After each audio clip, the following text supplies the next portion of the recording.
Hello Aries, welcome back to my channel, The Vibes Inside. I am Mariana. I'm ready here with a new reading for you.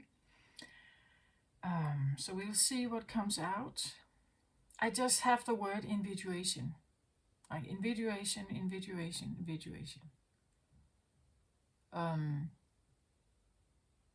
So I feel like this is probably going to be an interesting reading perhaps for people who have had a problem with this. So people who tend to become scapegoats or people pleasers or empaths or and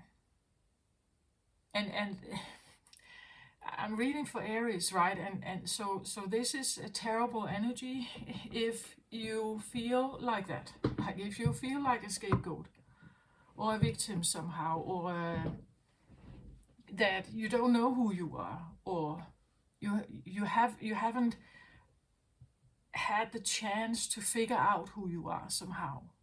When you grew up, you were not supported in your own beliefs. You were not supported in your own qualities. You were supported in becoming an extension of your parents, but not supported in becoming like who you really are. So I feel like this is just another step forward. It's a continuous cycle somehow. The last reading I did for Pisces was, it says something about you should trust what you are at your core, not necessarily who you are, who you have become. Like the who is just a persona. It's a persona identity, but if that persona identity is inauthentic to your core, you will be unhappy. Right? So what you are is actually more important of who you are. Knowing what you are, from that point you can now build who you are.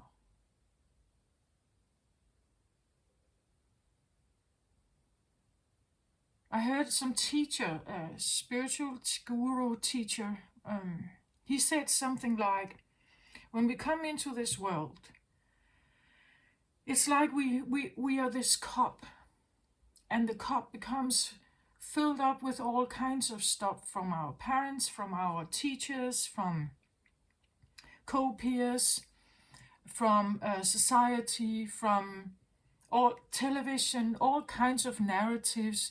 It's all filled into this cup here of ours. But none of this is not exactly your own. It's all projections and stuff that is just put upon you, you could say. One of the life teachings is to maybe take some of this out again, empty it out. Separate or individuate from all of that. And then you actually start putting into the cup what you would like to be there, or what fits you. What is authentic to your core. I think that was actually a pretty good description of peeling off the layers of healing or whatever. I think it describes it very well. To figure out who you actually are, you have to get some of all this other stuff out. We get to identify with it, but if you are not happy in your life, pursuing some of that, like following the narratives, pursuing these goals, or pursuing these like paths, you could say, directions. If you feel unhappy, it's probably because they were never yours in the first place. It's not yours. It's not true to your core. So I guess I'm talking to people who are in a kind of individuation process, trying to figure this out. And it will be uncomfortable. Because you're literally shedding everything you are, or most of what you think you are, to actually figuring out what you are, what you truly are. And from that standpoint, you can now actually start to fill your cup with things and ideas and maybe hobbies, perspectives, worldviews, whatever, that are actually yours, and build a life around that you want, and that is right for you and what you need, you could say.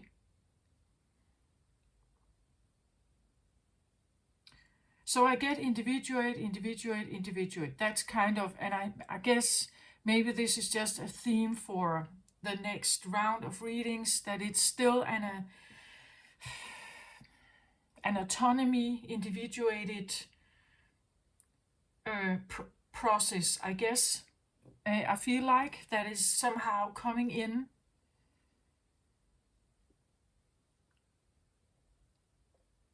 asking us to kind of move with it.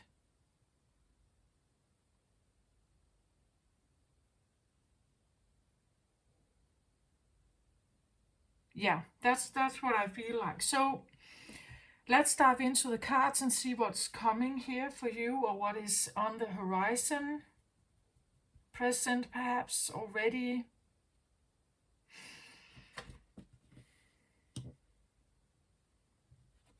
I just open the cards, we'll have a look at it. I felt I should do horizontal.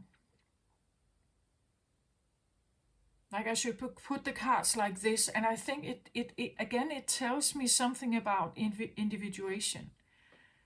Like when I have left and right cards, it can tell me something about past and future, where then we are in, you could say, a mindset of either looking a lot into the past and being concerned about the future. So we are in a time perspective. When I get a horizontal version, it's more like the individual, but without time. Like that, there's no time aspect to this. Like this is more the now, the like where am I right now, or what is it that I'm concerned about right now, that I am concerned about the me, or the I, or that the past and the future is, well, it depends on this, right?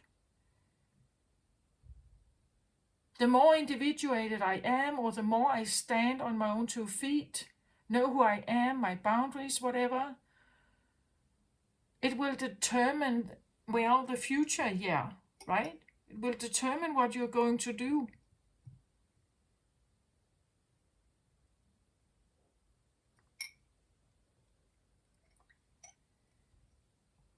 I even want to say determine what you can do, depending on your healing, depending on your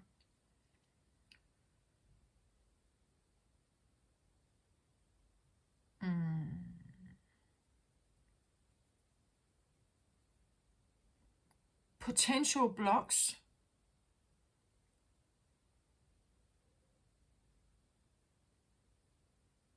or things you haven't cleared, or whatever we want to call it. You haven't, well, cleared.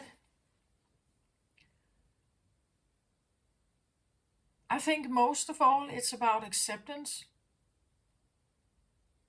Accepting that, yeah, you may have fears. That's human, right? Depending on what we're talking about. Of course, it can become a problem.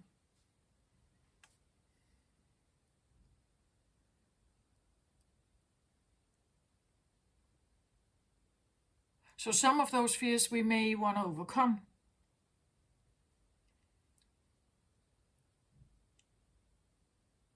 so that they're not hindering. If you have social anxiety, for instance, it can limit your social life to a point where you're isolated or you live in loneliness. That is perhaps not the best thing if you actually would like to be able to have a more active social life. So there can be things that we want, and there can be things that we can do, and then there can be things that we are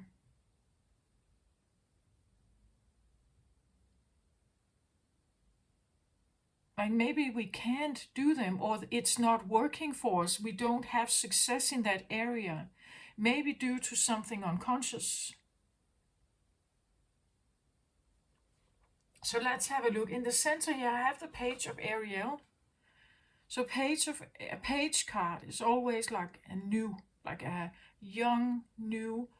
It can be a child, or a childlike, maybe a childlike Aries energy here.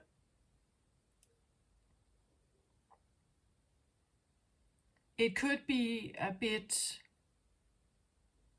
well, when it's a page, it can have two sides to it, right? It can have this, when it's a page, it's, as it says in the card, it's an energy that, in this case, it talks about reliable, clever, educated, and balanced.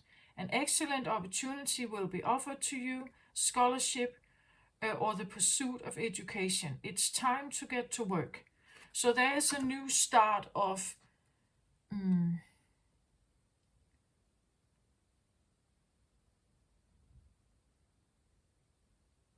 work, but also I feel like role, maybe role. And this can feel like new. Somehow I get, with all the books around her here, that it can literally be a new education. A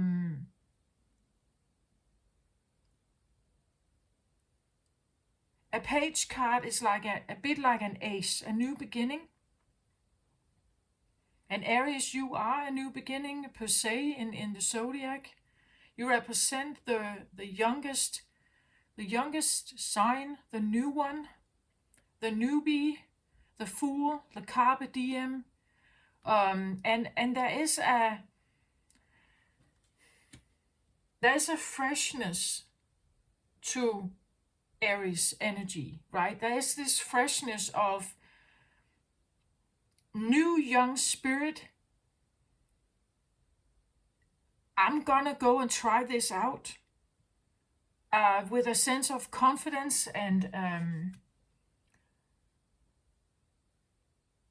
trust, perhaps, right? Trust in whatever this newness is.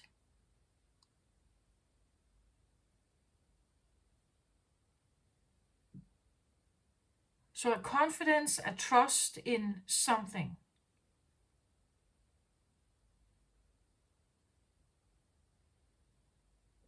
With the card, it says a reliable, clever, educated, balance. I get like a sense of like an earthy vibe to it. Something a bit stable. Like I feel like non-shakeable kind of groundedness in a sense. Maybe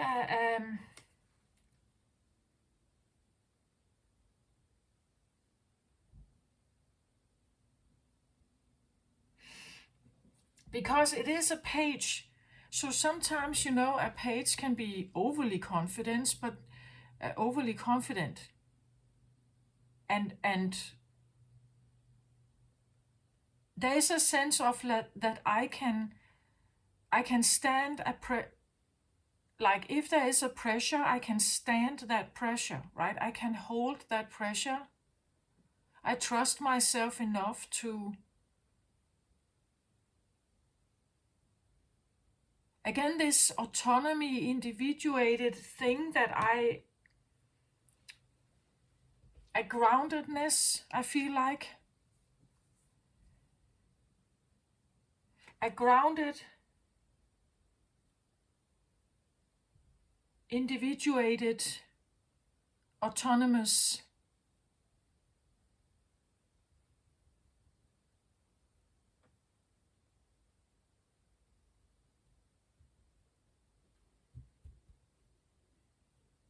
feeling.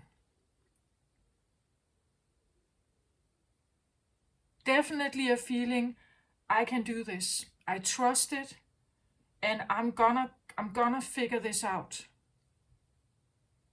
I even want to say, because Aries, you're known as the Emperor in tarot, so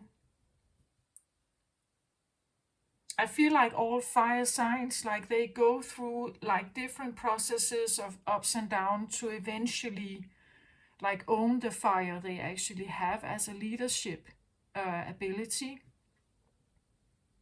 But there could have been very many ups and downs about this, and many reactions to whatever you may have been doing. But again, a page here is relatively young.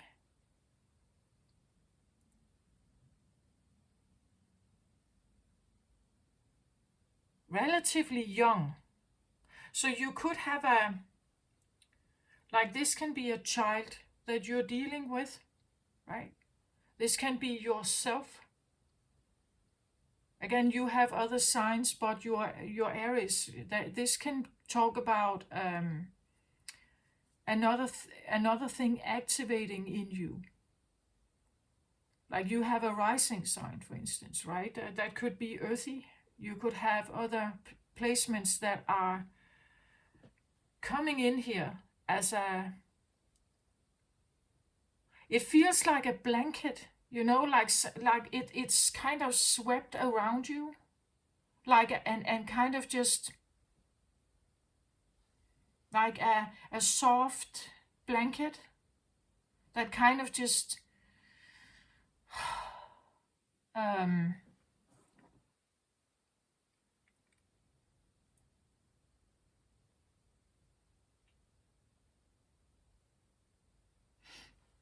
it's not too. Yeah, I want to say it says here balance. That's actually what it feels like it's a balance feeling of. It could be something about your pace also here, a more grounded pace towards something, and that allows you to have more balance, which is a bit uncommon for Aries, especially a young Aries. We know with young Aries children, like they are fireballs, right? They run around. They have so much excitement for life and so much to do and so much to figure out and so much to try and a lot of excitement and a lot of inspiration and a lot of drive, you could say. This doesn't feel like that. Like this is more grounded, more.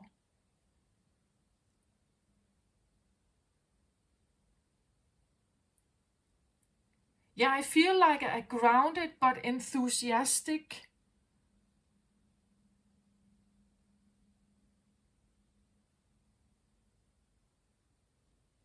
inspired, perhaps moving forward. But it's not like that. It comes across like a more balanced, slower, in Aries terms, slower pace perhaps. And it's interesting because I get almost like old soul, like because it's a page. So again, this can be a new feeling, a fresh or young new feeling, but like an old soul, like knowing that I get almost like a bit like what I normally say about the Knight of Pentacles, like slow and steady wins the race, right? That like there is a wisdom here about, and that's why I said old soul. It's a page energy, but I don't get page actually. I get well, it's new. Whatever you're starting is new, I think, but the way you're starting it is like an old soul. Does that make sense? Like the way you go about things, the way you decide to embark on something new has like a much more grounded, more balanced, maybe a bit slower pace. It's still maybe a carpe diem thing that I'm going out there, but I'm not rushing out there. I'm not.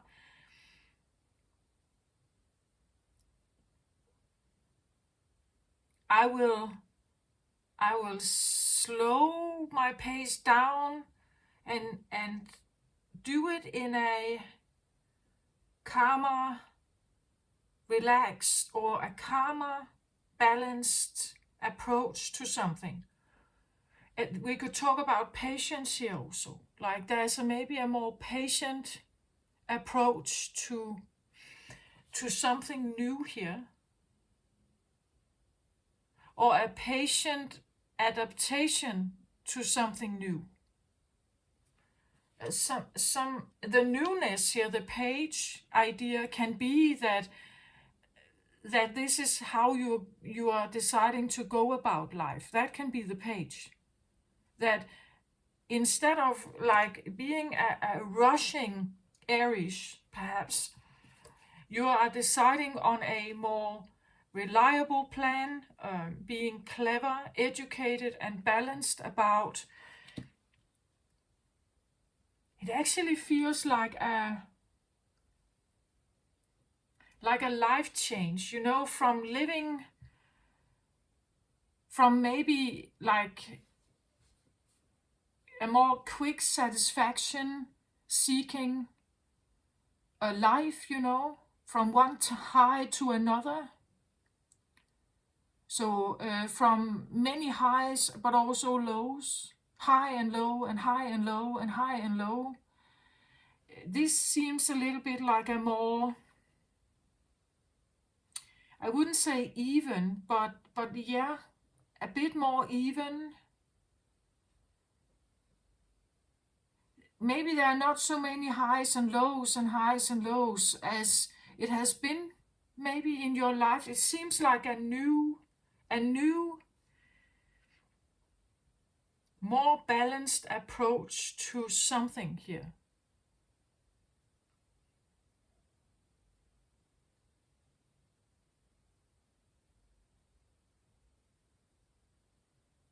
And the reason for this can be that you have figured something out. You have figured something out that perhaps the 9 of water here is, well, above this other card. It can talk about your crown chakra, what you are thinking about or concentrating on. Right now, 9 of water is a self-love card, a self-care and self-love card. Where we see here that she has figured out, she's found some jewel here at the bottom of the sea, of the ocean. It's a big one. And she is rejoicing in it, right? She's rejoicing in its presence. She is rejoicing in the beauty of it, or even the potential of it.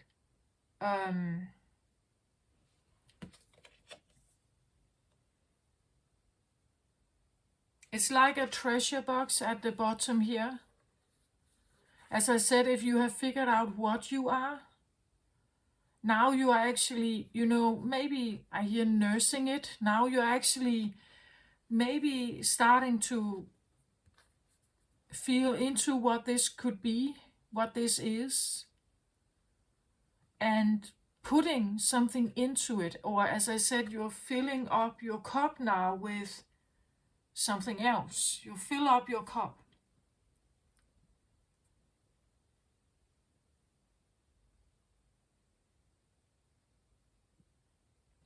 In a, I want to say, a patient, steady.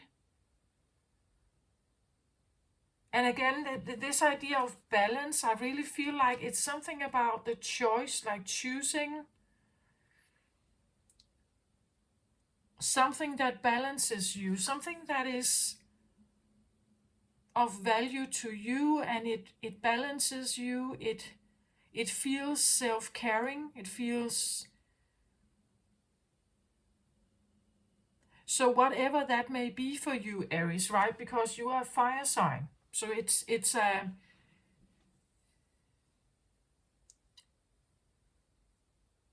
well, I guess that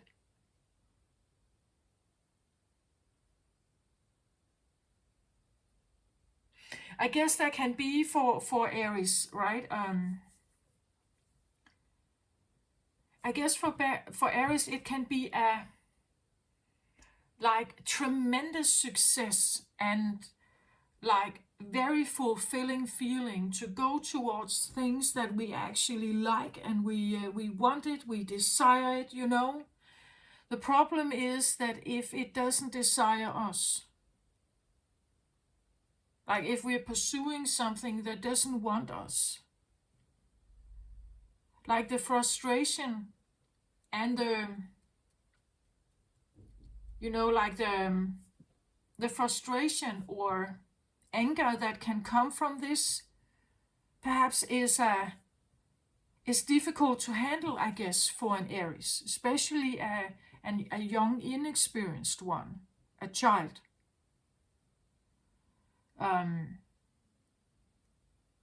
to express that frustration, perhaps, maybe it's not, you know, always people understand what's going on.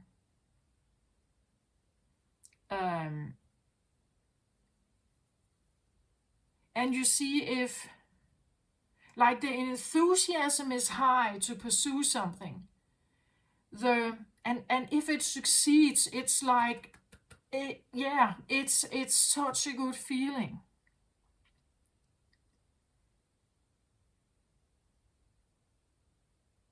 But I have the feeling of whom I'm talking to here. It's something about a more tempered approach to something, maybe to avoid or to not have the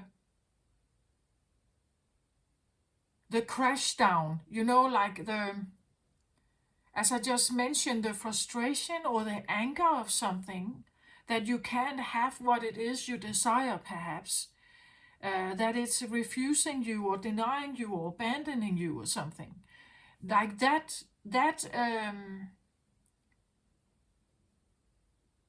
rejection can be hard to handle.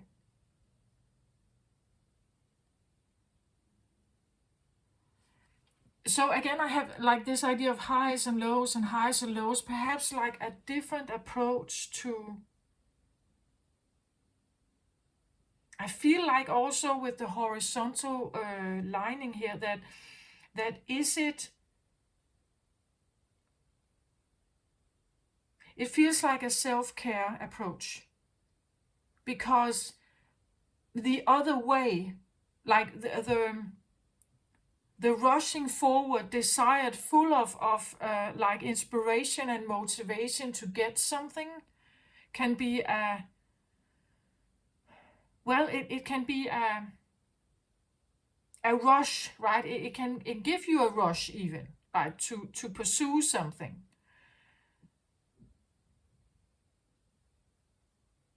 But something also happens when you do that. Maybe you're leaving something behind.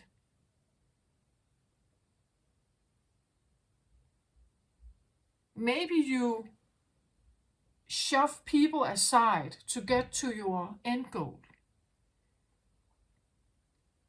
And yeah, you may get your end goal, but then you look back and you will see the people that have been disappointed, who are now reacting to whatever happened. And so you may have the success, but it comes with maybe also a loss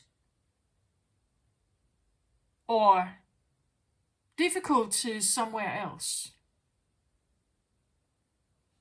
I think this is one of the things that Aries go through in life, that their fire burns so strongly in them that they have to move towards something.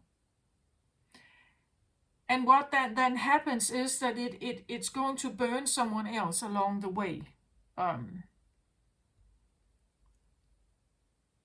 And it's like you can have both, right? You can administer this fire and pursue something very strongly without necessarily that something else gets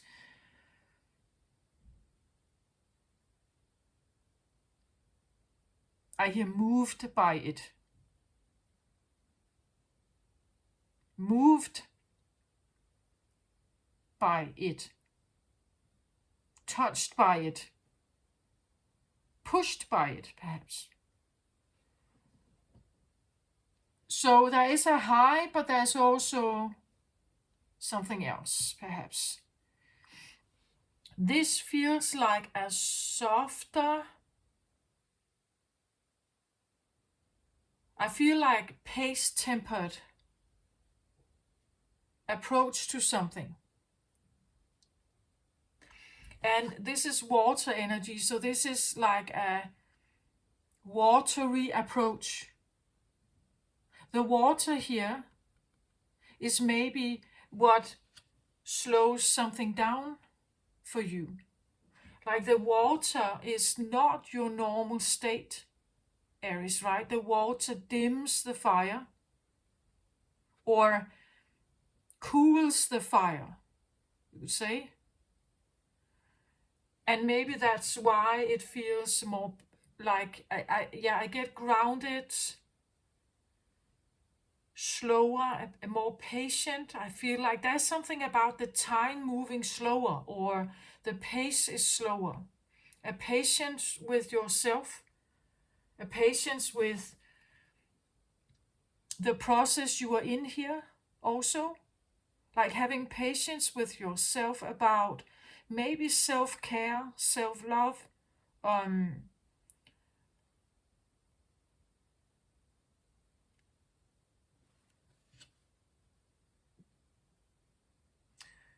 then we have something to consider, I feel like. As I said, sometimes we can move forward with a bit of a blind inspiration with something, simply because we want it or need it. So we rush out there to get it. So this can be something residing in your root chakra here. Something to be aware of. I get a woman holding a heart here. It's a bit like it's a bit of the same thing. Like, it's like you have rediscovered your heart here somehow, right? And it is a big heart. Like it is a beautiful big heart here. But this one, I've said this before, like with this card, it comes across to me like, yeah, it is a big heart, but it seems a bit like there has been something carved out of it, or there has been bites taken of it.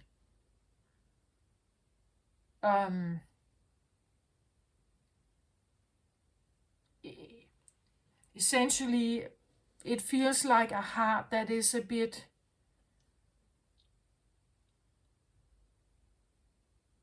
like the carvings or the bites here are marked, has the shape of hearts. So this can talk about different love affairs or different heart connections, but you know, they have ended up bruising the heart, right? They have ended up changing the heart, I want to say.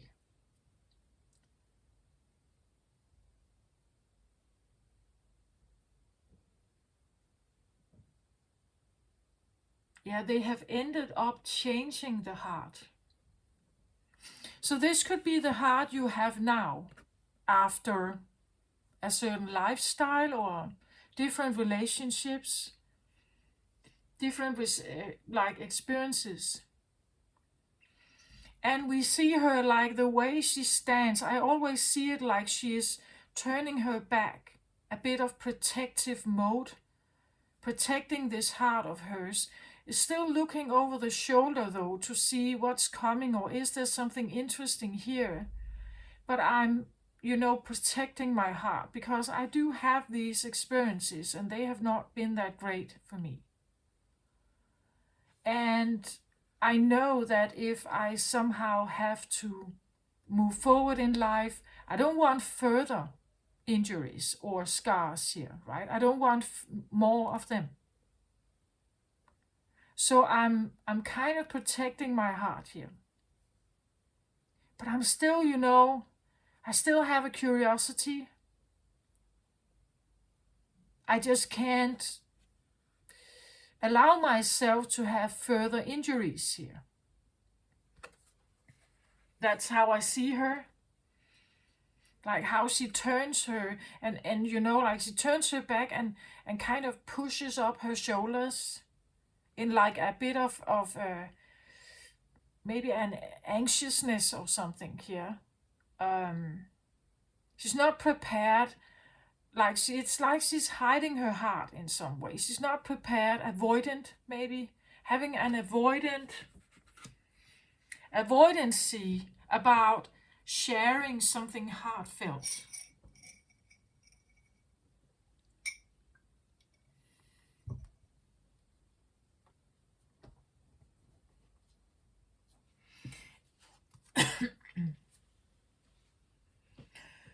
So this card here can talk about having compassion for yourself, right?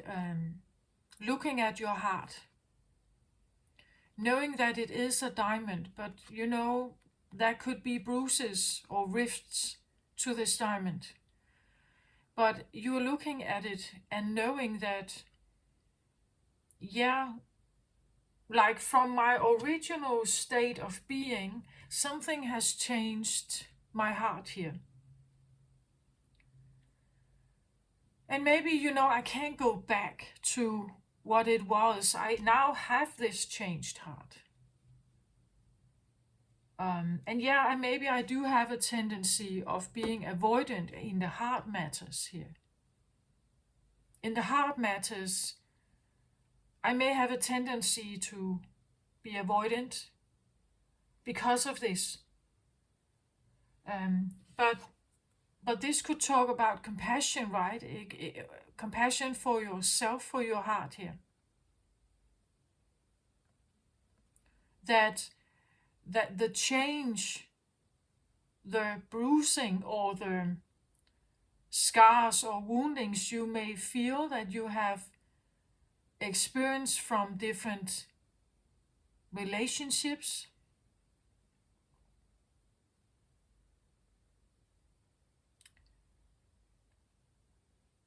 that you have compassion for that.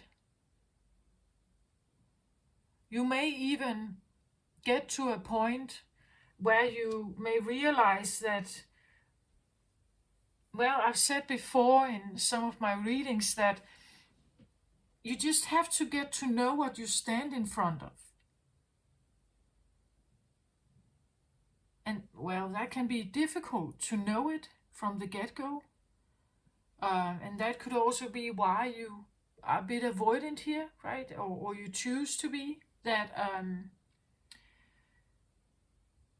If you stand in front of your opposite and you feel a strong sexual attraction to them, it is an opposite. They are not like you. They are opposite you.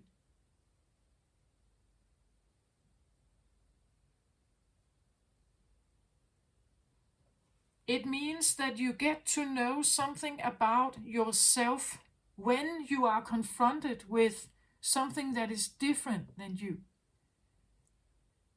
You will find them attractive in a certain way, but they are not only that. They never will only be that. There will be more sides to them that eventually are showing up. This is what happens when you get out of the cross phase, right?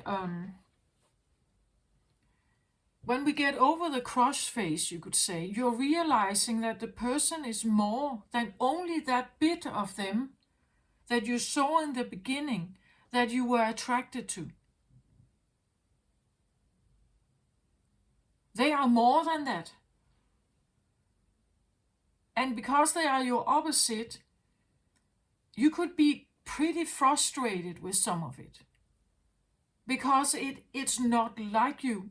It's perhaps annoying, boring, irritating, a nuisance, whatever it may be.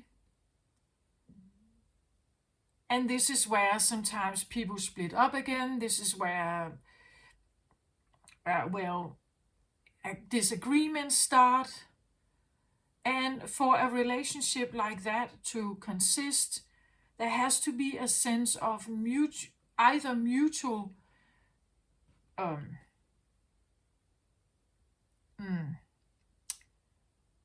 mutual leaning towards each other than leaning away from each other.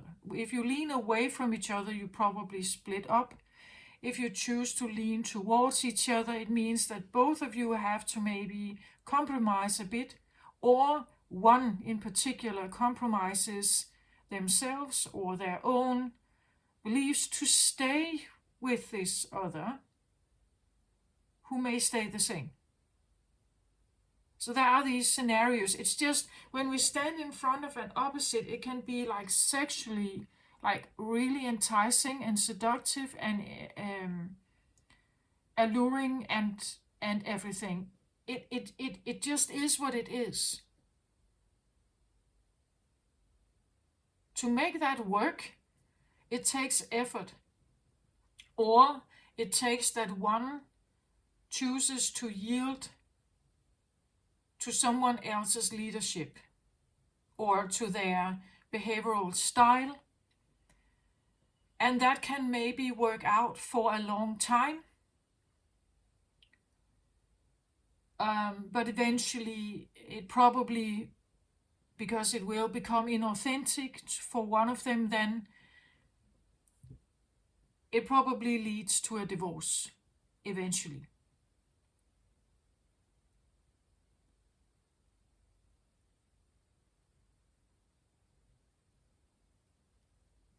Just my thesis. I believe that the people that, and it's interesting because we are attracted to our opposite. When we feel uncomfortable there, what do?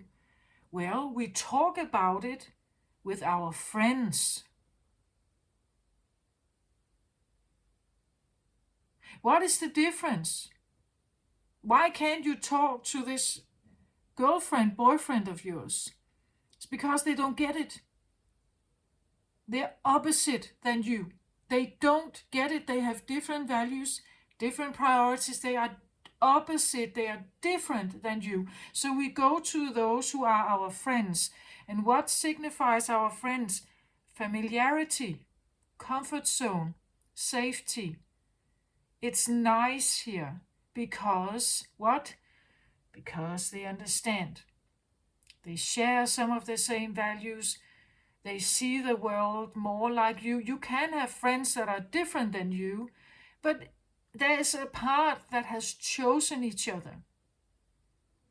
And it's not sexually. It's heart-based. So a part of you shares the same values.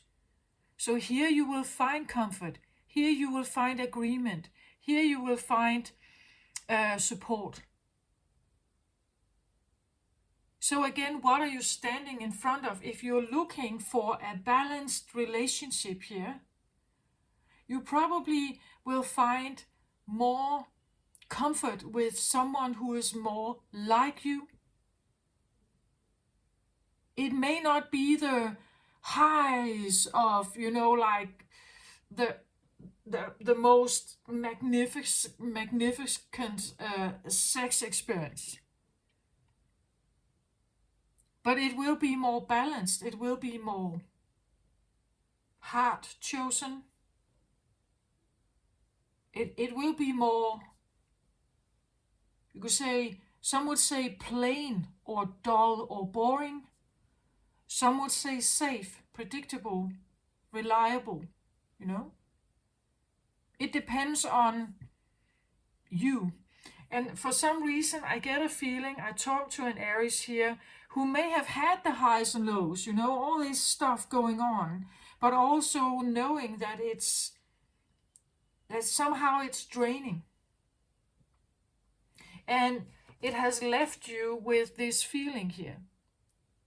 Or we talk about someone in your life who is different than you, who feels like this, right? They feel like this when they are around you, perhaps.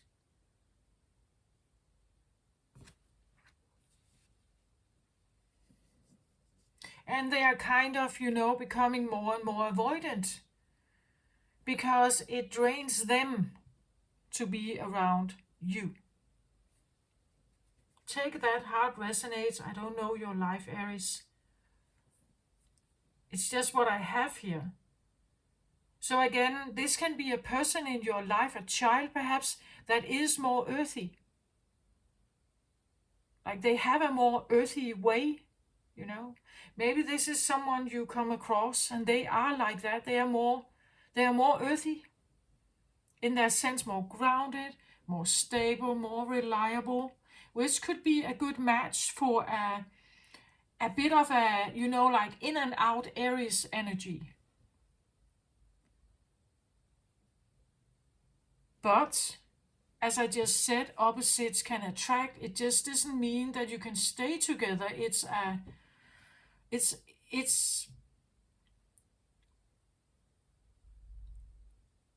the opposite usually just shows you a shadow version of yourself. They show a version of you that you are looking for to have the balance. It's a part of you that needs to be awakened or looked at and maybe integrated more in your life to have inner balance. Usually the shadow side is something that has been not wanted. Like whatever it represents, it has not been appreciated where you grew up.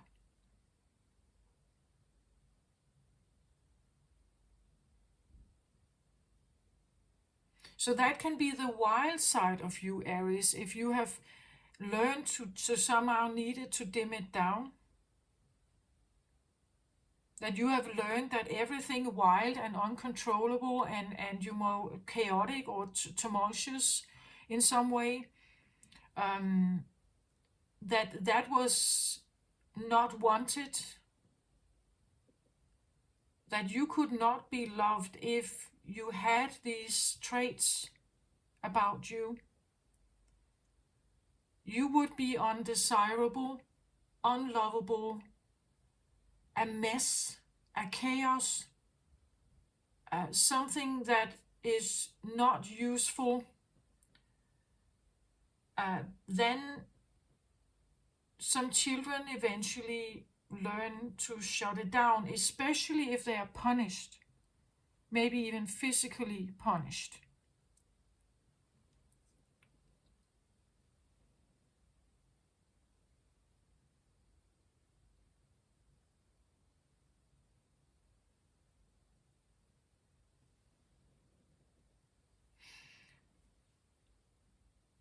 Like this can be someone that you have in your mind, someone you're thinking about. It can be a process that you go through yourself here.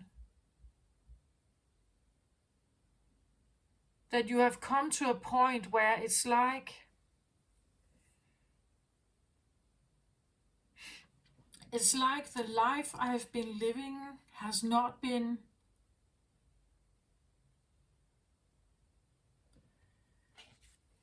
like the bottom of the deck for this page here. I get a page of Michael.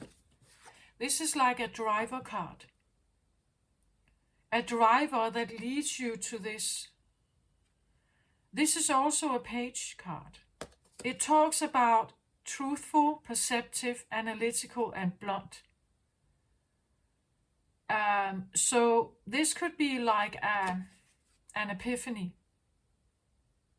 Something very blunt, very honest, very truthful,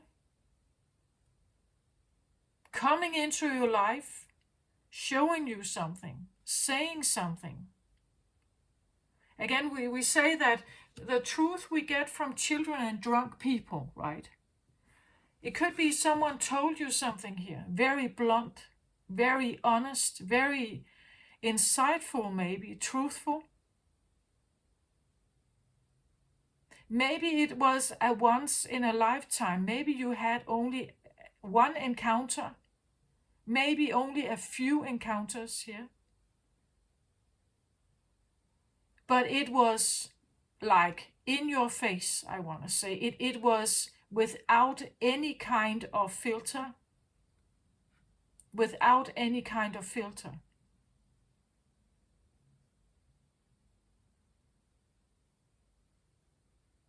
This could be an abrupt awakening. You know, like it could be, you know, you wake up after a night out and you have been extremely drunk. But what you wake up to here reveals something dramatic in your life, something, you know, you wake up to a mess, perhaps. You wake up to you have been arrested, you are at the police station, you have done something, maybe you've hurt someone, you don't even remember. You don't recall anything from the event. So this is like an abrupt, blunt awakening to something. And because of that, there is a choice here. A new choice. Like, you know, like wanting to, needing to live differently. This can be maybe a health thing, you know, like you have a heart attack.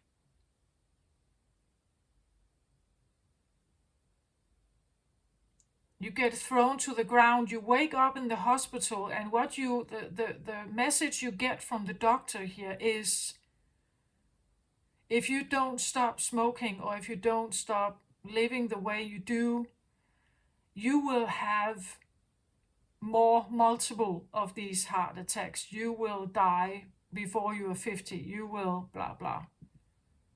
You know, something like that. And it's new here. It can be from a child, even, and I want to say, it could be a message here from a child. It could be new, still new, you know, still new.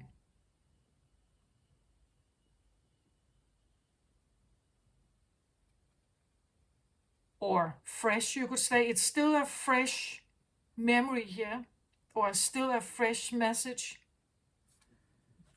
And it leads you to a very fresh, also new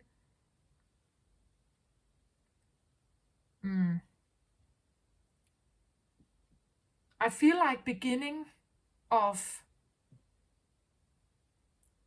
something here that is way more balanced, because there's no fire here really. So it's like the fire is,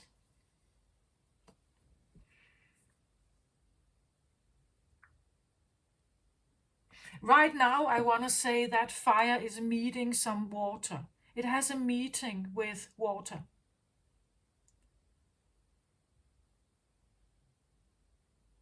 And fire and water, when we mix this together, well, it will not be water, it will also not be fire, it will be steam, or it will be something else. I feel like you have an encounter with water here. A choice of water, a choice of healing, a choice of self-care. Knight of Water is a self-care card.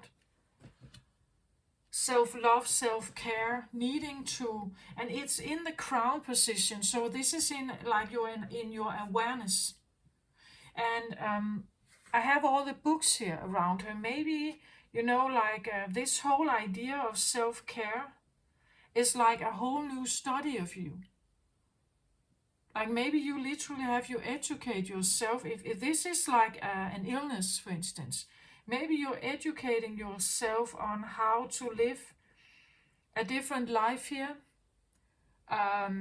Maybe, a different lifestyle, a healing approach to something, using the fire, the water here. You could have water other places in your chart where that water you now bring in to heal something, to look at that heart of yours and know that this is very special. This could be your core, as I mentioned before, that who you really are, and getting to know that, like really getting to see how it has been like pushed down here. I feel like for fire to be dimmed, as I said, if it was unwanted somehow, your fire, right? If it was unwanted, one of the ways to dim it is with water. So it means that you use facets of water in your chart to dim your fire. So your sun, the sun sign of Aries is dimmed. It's very difficult to dim the sun. It takes a lot of energy to dim the sun. So I feel like I'm talking to someone here who is using other aspects in their chart to dim their sun. And this can take up a lot of energy here. Like it's very difficult. You can just look at the present sun. How would you somehow take that away, right? It's very difficult. It penetrates through clouds. It warms up the earth, even if it's totally clouded. And even if we can't see the sun, it still warms up the earth, right? So dimming the sun also talks about leadership, right? The sun is the most happy card in the deck. It's the most fulfilled card in the deck, or most abundant card in the deck. So if you somehow live an inauthentic life and you feel miserable, it's probably because there are energies that are dimmed, that are actually the most authentic part of you. I think one of the only ways to, like cool down a volcano is water. It's one of the only ways. That could also be why you may seek a partner with water, because they do have that. If your temper gets erupted, that you need someone to kind of, put the blanket around you, like put the blanket around you to just you're all right, Maybe you are aware that water is an element or is important in your life, that you need people or something around you to have compassion for you, right? Someone who adores you the way you are here, adores your real you here. And I don't know exactly how a diamond is created, or I just know that it's created under a lot of pressure. So you see a sun under a lot of water pressure here. It could be a specific diamond here. As I said, it's like your heart may be changed, but it doesn't mean that it's bad, right? It doesn't mean it has just lived a life. It has had experiences. It has had woundings. You have met opposites. You have learned something about them. You've definitely learned something about yourself also, in good and bad ways. And needing compassion and support and help and everything is very important to get up again if you feel like you somehow are wounded here. So surrounding yourself with like choices, the choices you make may have to come from a place like this, right? It has to come from a place of knowing what it really is that you want, knowing what it really is that you need, and that it's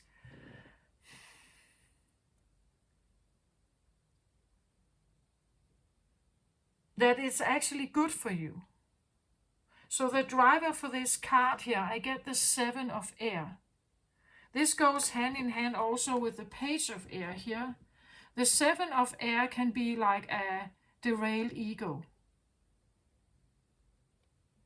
Like she has a mask on here, pretending that she belongs with these other birds here, that she can fly with them. Like pretending that she is something else, pretending that this is her crowd, pretending she belongs here.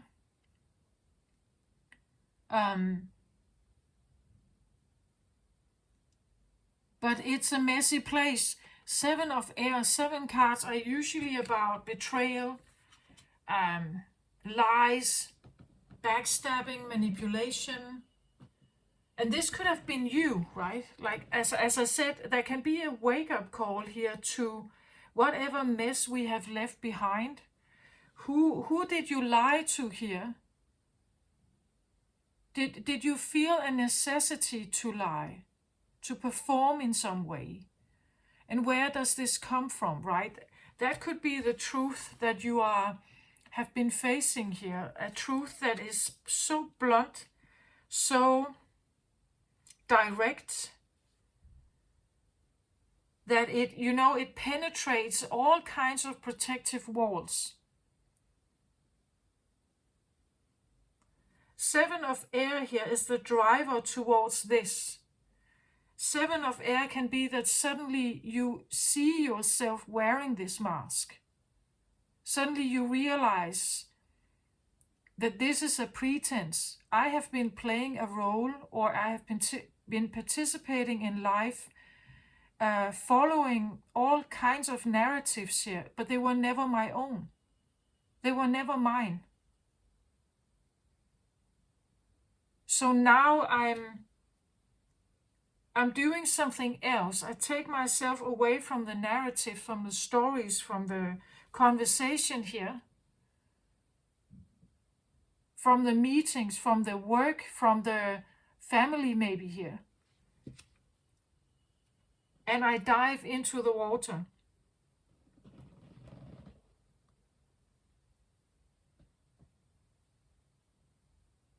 I know that some people who are,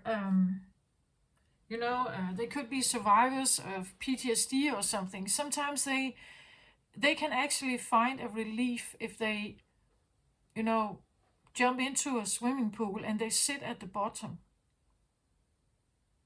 It's like this is where there's a different kind of silence coming in. It's like the voices stop. right? The voices in your head that directs you, or that they're becoming less. This can talk about therapy, like maybe you are in therapy somewhere to figure something out. But there's definitely something here. Like this little guy here, he's not wearing a mask.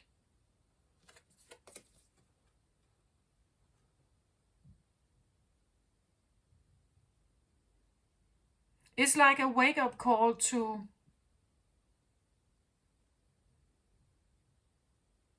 I feel like what you actually are.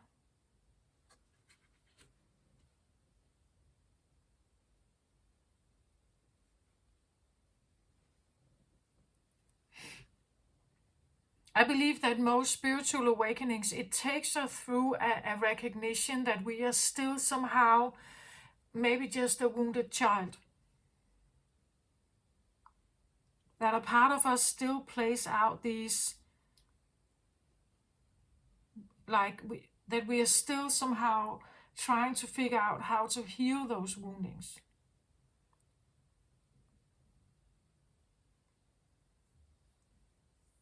So this can be, like a version of you, like I said, like what is the core of you? What is it really? And from that standpoint, you are now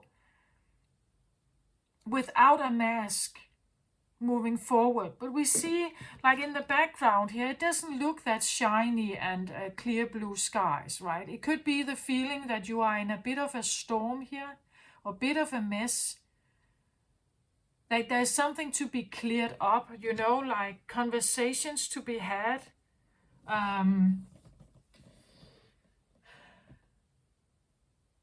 Truth to be faced.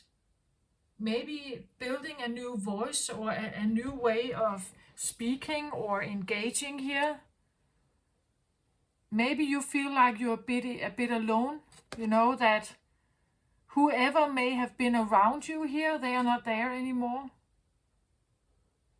Like here you have several around you here. But here you are a bit more, you play on your own terms perhaps here. He's playing with a wind,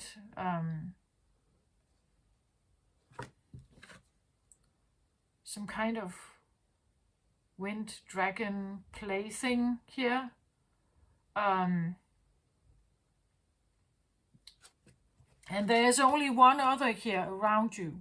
You could have the feeling that your friend group has been very much reduced, that you're pretty much alone. But taking a more balanced, more grounded approach to like moving forward, I feel like. And I think it has to do with love here, like relationships. That you're on a healing path here, with your own heart, recognizing something, your approach in relationships. You figured out some kind of truth here. You've seen how false something has been in the past. And you're now moving forward here with water, I feel like, with compassion for yourself. Maybe compassion for someone else, but a more grounded, calmer, maybe slower approach to something that relates to the heart, I feel like. Let's have a look at the bottom of the deck for the heart holding, the woman holding a heart here. The driver here, I get the garden and the gate.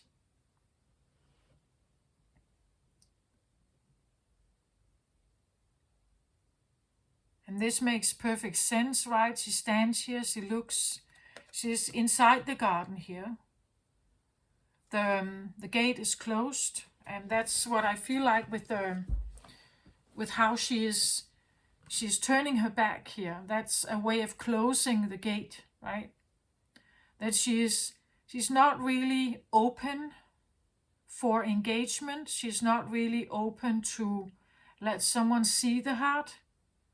She's not really, she may look out there, dream about it. Again, as I said, she's still looking over the shoulder, maybe hoping, I don't know. But as long as you have the gate closed, how should something come in? How should something come to you? Or if you somehow in your subconscious have closed the gate, you have this is a way of saying no, right? That I don't want to engage. Actually, I'm somehow looking out here. Maybe for something to come in, for a bird to come along here. I see them, they're out here, there are a few of them, but they're not coming towards me. Even though I may somehow want them to, I'm looking at them. I like to figure out how I could play with them, because inside my garden it's it's beautiful in here with the flowers, but maybe a bit lonely in here, How can I engage with them when the gate is closed? When the gate is closed, we have somehow subconsciously we're just saying no. Saying no to heart engagement.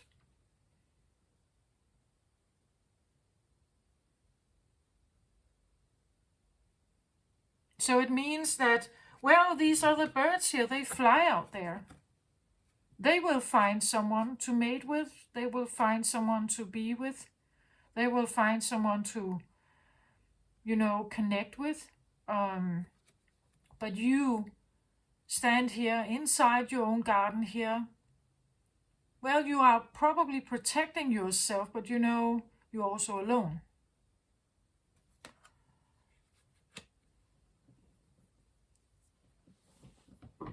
Maybe you have compassion for that situation right now, that you realize, okay,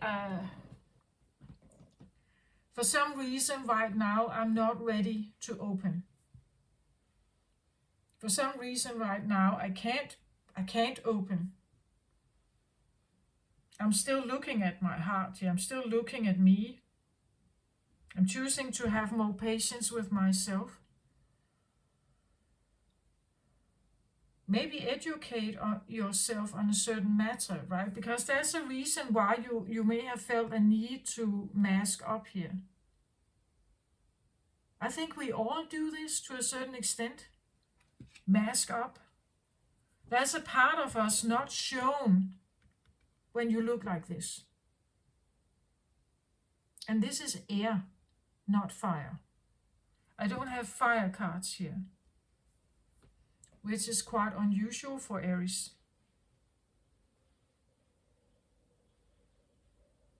Where is the fire? I feel like, I don't know exactly, but I feel like something is happening to maybe fire energy at the moment. I said in the latest Leo reading, it was the same thing. There was no fire. I think I actually called it something. It was titled something like "Where are you, Leo?" Because I couldn't feel the leadership feeling of Leo. I couldn't feel it. Right? I get a bit similar to this.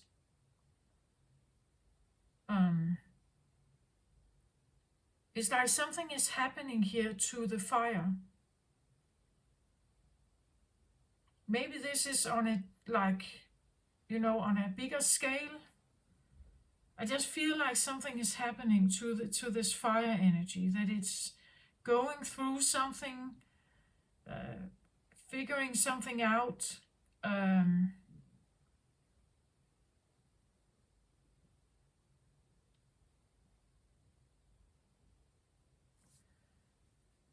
What has happened? What has happened to this fire energy of Aries? Why is there no fire here for Aries, please.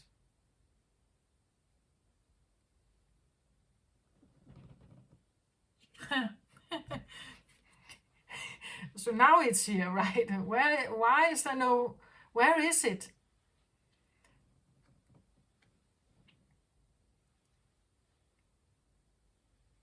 So I get a Knight of Wands here. Well, a knight, it feels a bit like the knight is occupied with something particular.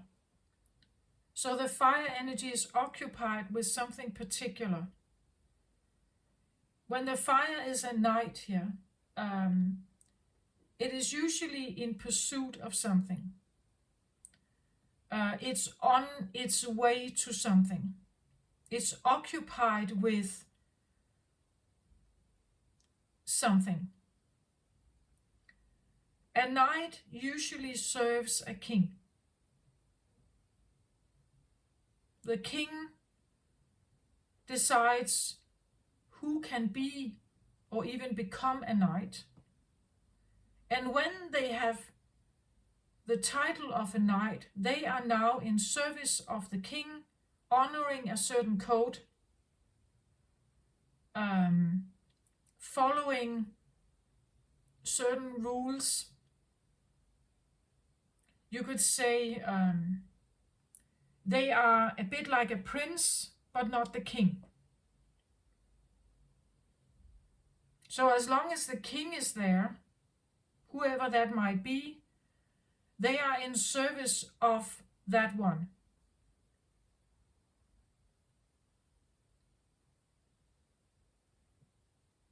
So we could say parents, we could say society, we could say so let's say we have an Aries here who is on one side, they are this knight here. That's how they perform in life. That's they show up at work. They are you're using your fire energy at work. You show up in a certain way. You follow a certain code. And you are, I get occupied with being the prince here. Occupied with that role of being that prince. Following someone else's orders. Like the king or the emperor, you follow the code of someone else. So someone else is the strategist, someone else is in charge, someone else that directs the knights where to go.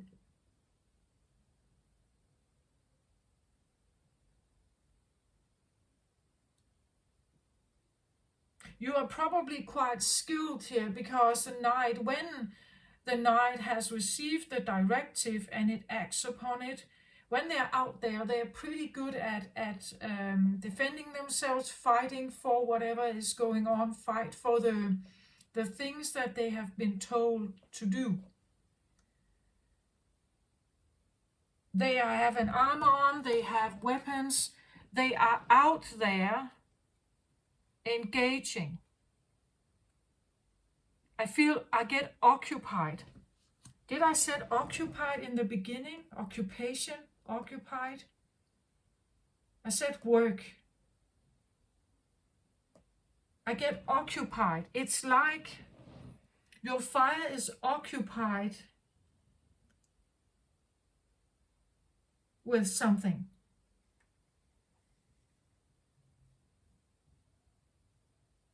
And then there's another part of you here that is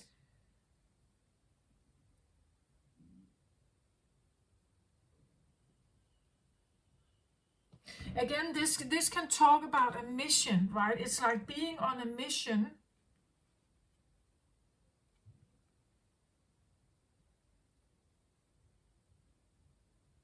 to complete a mission somehow. when the knight is a wand knight, it can have a tendency of being, as I said, a bit quick in, quick out. Quick into something, getting what they want, get out again.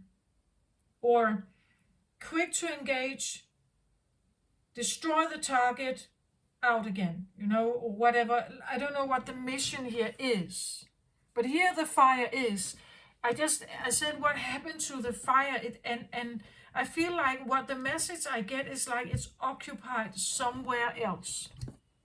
It's occupied somewhere else. The fire, it could be you're using your fire only for one specific thing. A knight of fire here can be a player. So you may use your fire only with quick sexual, like quick satisfaction. It could be anything.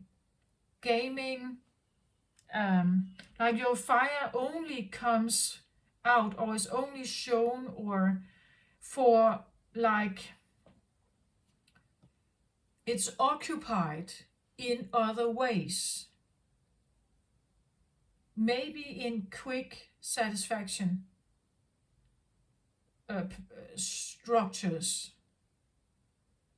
That is how you use your fire, because there are other ways where you cannot use it, right? For instance, if this was a king, you would have your own leadership, but when this is a knight, I feel like you could be following like the directive from something else, from another person, from a partner perhaps, from society, from a boss, from a parent, something like that. So being engaged in some kind of mission or plan or structure, but it may not be your own. Or it could be a bit hidden because he's out and about here. In the countryside, he's out and about. But we see in the background, there's this big volcano here. That's what I feel like. It's like the volcano here in the background is the voice. Like that is the king here. And the knight picks up on what the volcano kind of tells him to do. So he's occupied by whatever directive comes from this one.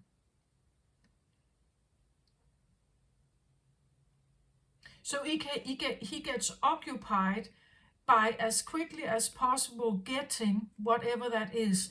So it feels like it's like either two sides of the story. So this can be you, Aries. You are out and about and doing something else. This could be a partner of yours, a wife, or maybe a child.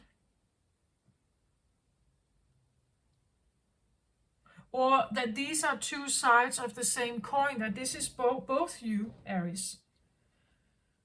You are out here doing, maybe this can be you at work, You follow the directive of a boss here, and you are the knight that follows the orders here. This can be a soldier, right? Bit of a soldier, like a knight is a soldier.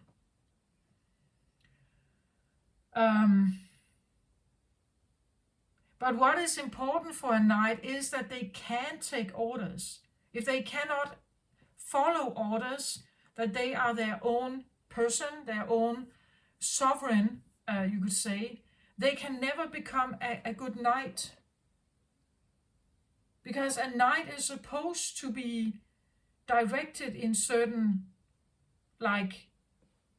that's the point of soldiers, right? That there's a keynote, a speaker, and then the soldiers follow that strategy. They follow this. That is what they do. Then they go out there and perform something, do something out there, attack or whatever. That's the point of the soldiers. If the soldiers were individually thinkers, as the keynote, they would go in all different kinds of directions because they would have their own agenda. The Knight here is someone who, well, they may have their own agenda, but not, you could say, executing it. They're executing the keynote speaker strategies, the volcano, the sun. They are following the orders of something else here. And this is useful. Like, sometimes it's very useful that you can have soldiers performing any corporation with like a management board, CEO, and then you have the workers that are now performing whatever plan comes from the management board. Otherwise, you would never have production. You would never have any kind of... So, of course, it's important that there are followers, there are workers, there are soldiers who can follow the strategy of a leader. However, I talk to Aries here. Aries is considered at least to have the potential of the emperor. So for some reason, I feel like whom I'm speaking to here, well, they are not quite in a leadership position. I'm not saying it's a bad thing. I'm just saying that Aries does have a different leadership potential.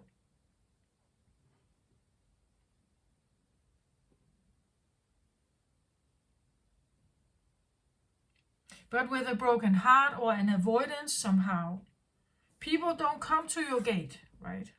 They don't want to follow you. Like they don't see no point, especially if you don't even want to follow yourself, like if you can't even, as I said here, love yourself. If you can't love yourself enough, why should others people love you and follow you? That's why your fire is engaged here. Your fire is not engaged in your own leadership. That's how I see it here. I think it's just it's a current state of being. It doesn't mean that you can't change that, perhaps.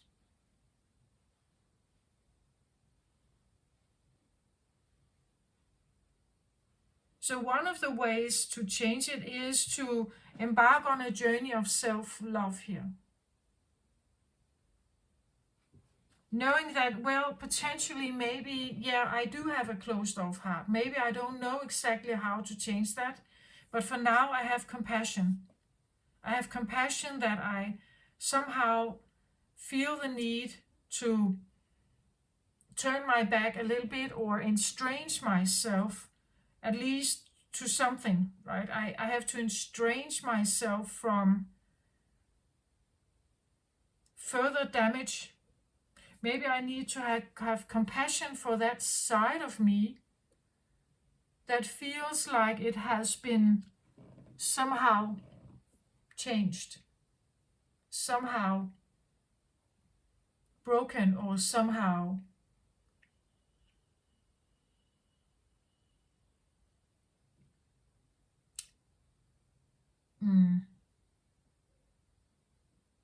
less powerful, perhaps.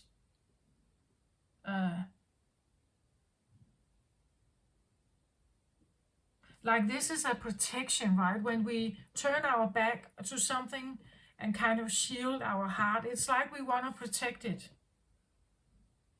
And actually, this is exactly what I felt like in the beginning with this one. It's like this blanket that comes around you, like putting a blanket around you.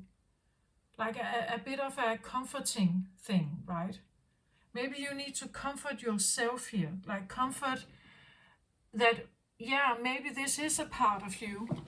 Maybe this is your current state. You realize, I'm actually closed off. I'm actually a bit wounded. And I become my blanket here. I become this blanket that is wrapping. I'm wrapping myself with a sense of like a comfort blanket here. An emotional comfort blanket. Where I comfort myself. It's like a reparenting thing. Like you become your own parent and you start comforting yourself. Showing yourself some kind of care here and love and understanding. Understand why you seem to block other people perhaps here, or close the gate, or tend to become avoidant. And there's a reason for that. Why you tend to, it feels a little bit like it has become too much. Opening your heart is, or because you have opened your heart, or you have given it, or you have, engaged more openly once, maybe you don't do that anymore, right? Because, and that could also be why you're slowing your pace down. Once you may have done it, as I said, the night here can be like quick in, quick out. Like a satisfaction seeking, quick in, quick out kind of energy. It can still be that. This could be how you yield your fire. Like you don't know what else to do with it, right? So you may still have this tendency, but this guy, he doesn't involve in his heart. And it's a quick in, quick out, satisfaction seeking. It's fire, it's desire seeking. There's no heart here, there's no water. The way he conducts himself is only to have a certain amount of pleasure or a certain amount of satisfaction. Even if he's following someone else's orders, it's still to just have that.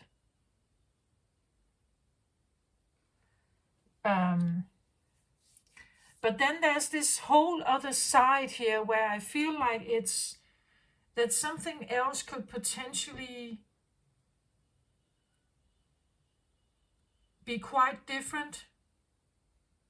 So again, either this is someone you're dealing with and you're this one, right? Or but somehow I get the feeling that if this is you, it's almost like you're in the background, you're occupied with someone here then. If this is not you, I feel like you're thinking about them. That you think about someone here who seems like they're quite different than you. Like their approach to life, what they choose to do, their values, a process that they may be going through. Like you could be witnessing someone here going through a process, seeing how they may avoid, maybe they're avoiding you, they're choosing themselves here, or that there could be something like that going on.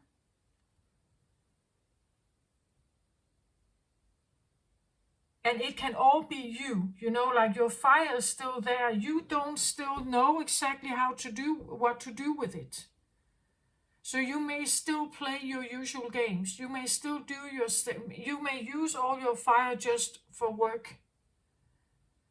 And then you have all this other thing going on that is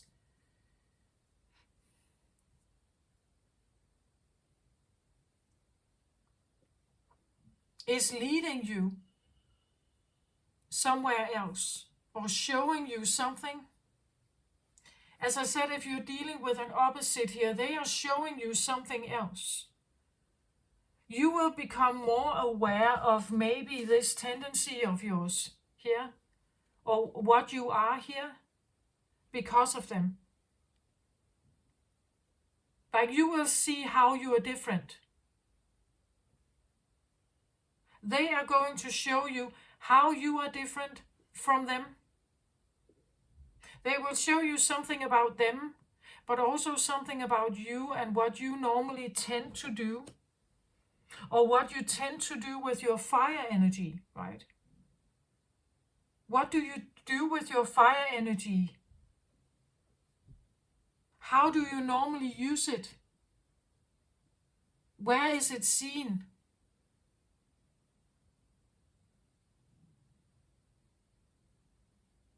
Again, maybe at home, like, or with your family, you cannot show it. It's not acceptable there. So you have to show it somewhere else. Again, out and about. It's out and about you can show it. Out and about, maybe on your own here. You can have it. You can yield it. You can show it. You can show it off, perhaps. You can juggle your fire. Maybe in the jungle, right? Maybe your fire is a campfire, right? You use it in the woods when you are alone, when you're trekking, when you are in nature. Maybe you are a hunter here, right? Maybe you use your fire for other things. I get like it's like the fire is separate from something else here.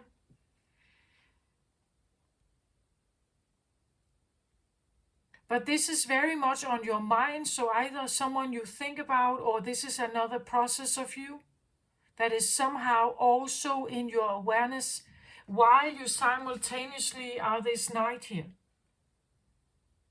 Armored. So you could be armored up here. This could be your normal day when you go to work. Then that you are showing up in a different way, armored here. But inside, right? Inside you could be having this going on.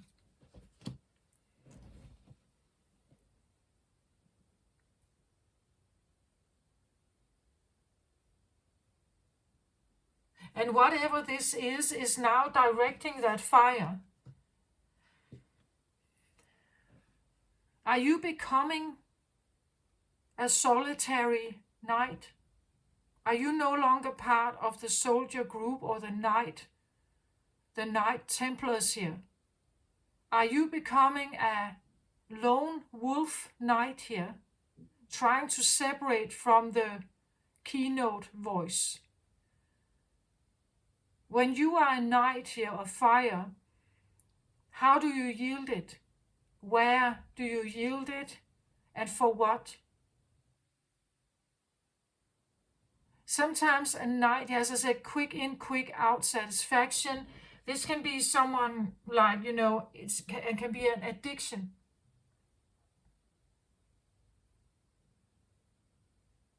It's a way of coping maybe with your fire. You have to do something with it.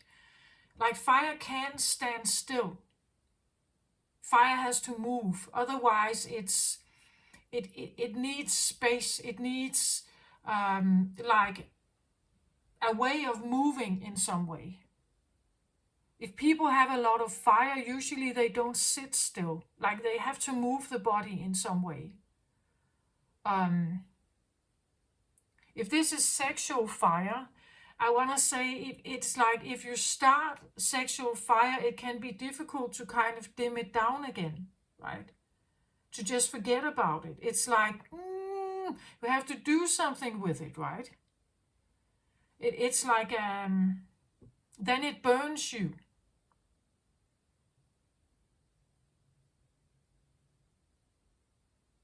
If we become angry and it's in our body, we tend to, punch something or have a reaction to something.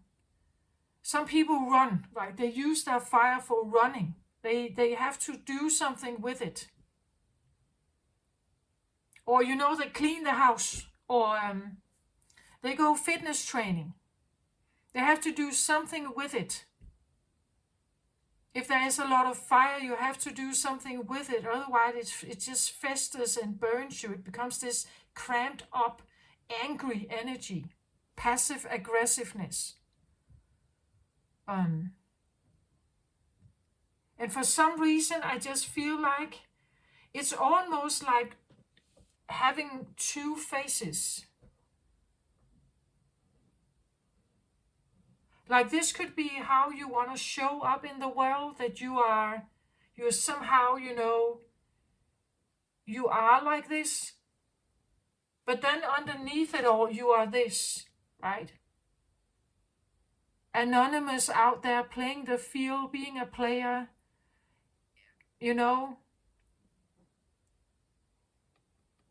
I don't know what this is, but it just feels like it's almost separate from you. Like it could be a secret, this one. Like a secret. But it could also be that you're looking at it. Like you're looking at your own fire as separate. I said here, it's like it's more stable, it's more grounded, it could be, it's almost like if you look at this as a separate thing, like this can be your shadow. That this is your shadow.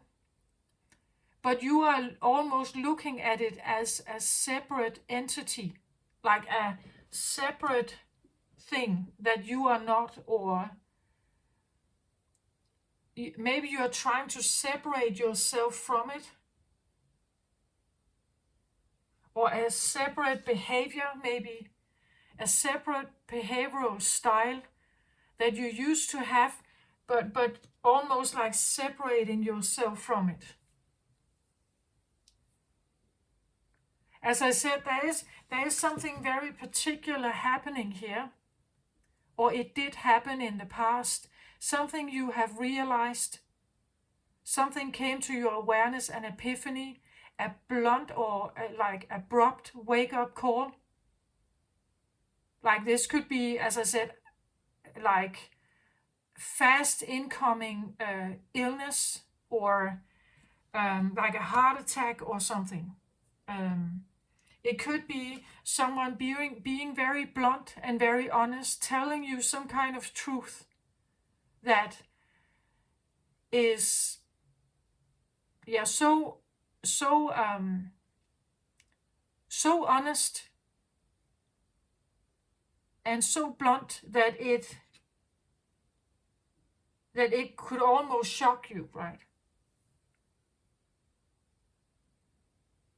And because of that, something else is starting here, right? It's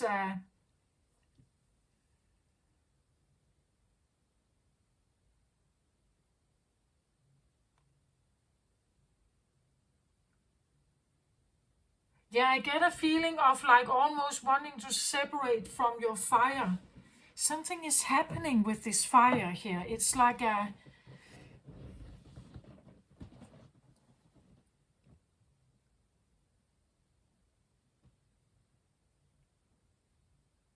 almost want to say, how is this working out for you? Can you separate from your fire, Aries? Is that possible?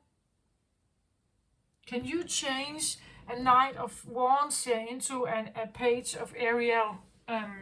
Reliable, clever, educated, balanced, grounded, stable.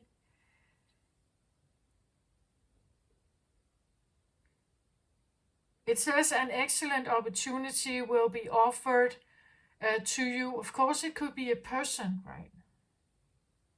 A person who may have this groundedness, and when they come into your life, you don't have to be this like quick seeking or quick satisfaction seeking.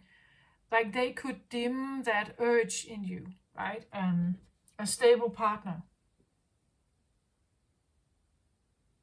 That could be also what is on your mind, that a stable partner in my life would like I would not be alone. I would not need to go out there. I wouldn't even need to have this as a secret or a.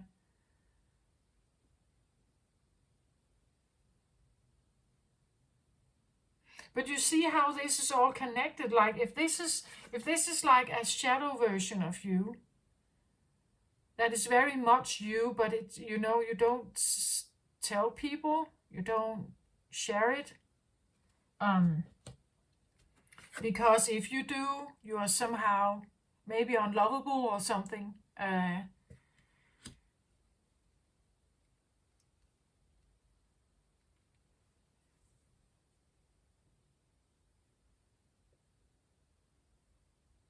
That could be why it got separated in the first place.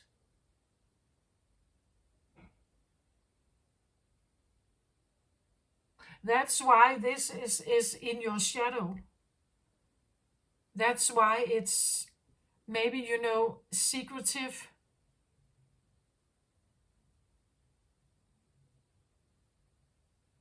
That's why it's not integrated within you. That it almost feels like a separate part of you, or a part of you that you don't maybe like. You know, again, if this has been shamed a lot, or you've been punished for it in some way, that could be why you are, you know, you feel alone. That's why you are kind of anxious here. Because if this is an Aries heart who has received punishment for being an Aries, you know, it's like a.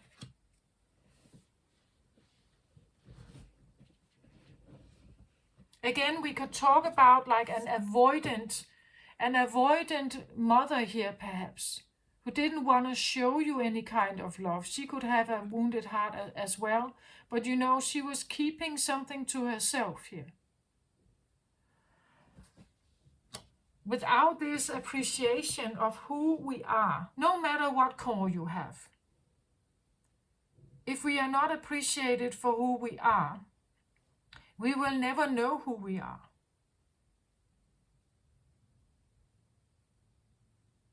We will become an extended version of them.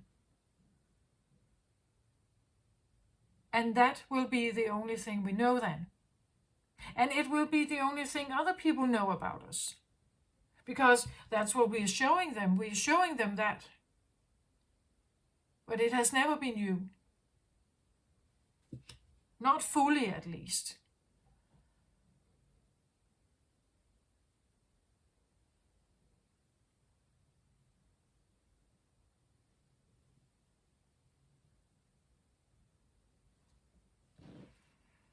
To see here, I'm asking now a little more about this Knight of Wands here. Who is he? Like, and I get the ego here.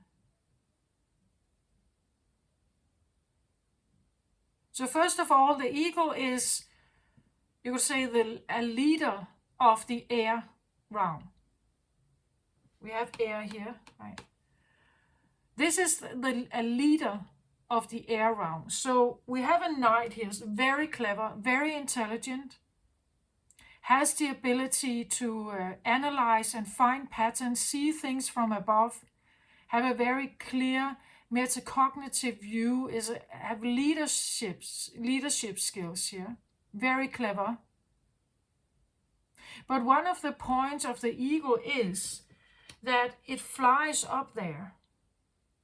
It can engage on Earth, but the nest, they build nests very high up.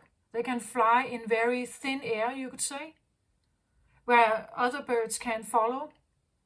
They are big.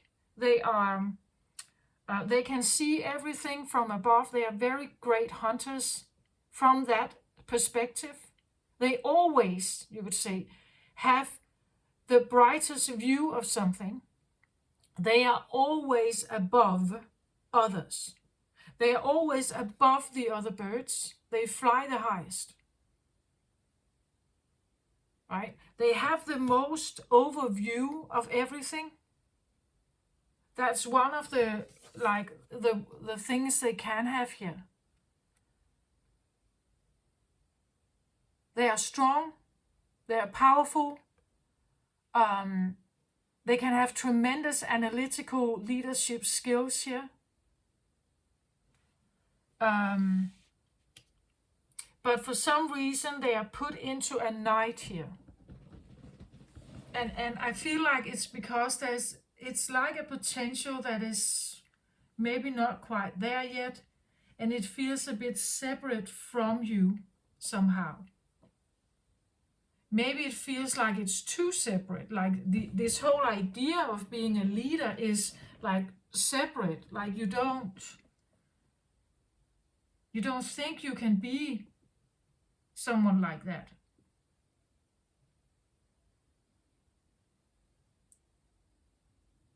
And that makes sense because a Knight wouldn't feel like that. A Knight is in service of someone else.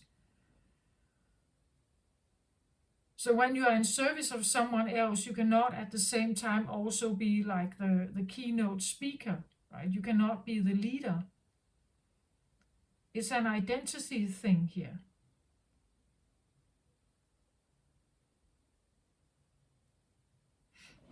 So maybe you have an awareness of some of this, and that's the reason why you are now emptying your cup to fill in something else that actually will be more in alignment with the ego here. You can lift this Knight towards a king, from a king perspective towards an emperor. I don't know in what way emperor. It can be any kind. We could even talk about that the emperor profile is simply your own leadership, that you are the leader in your own life. You can become a leader of others. You could become a leader of, I don't know, animals. Maybe it's you become a great psychologist. Maybe you are a CEO. You could become a CEO in a firm. But one of the ways is definitely to confront the fire in you. Like, what can the fire hold?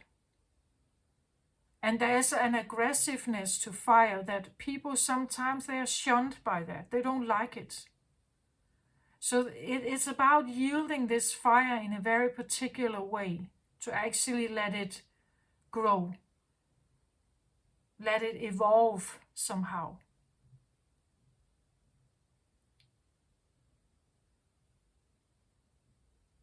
But it almost feels separate from you, like a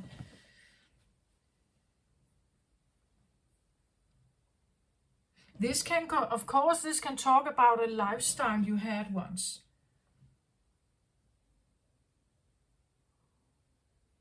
Like the ego can maybe even with a Knight here can talk about being overly confident in your own ideas.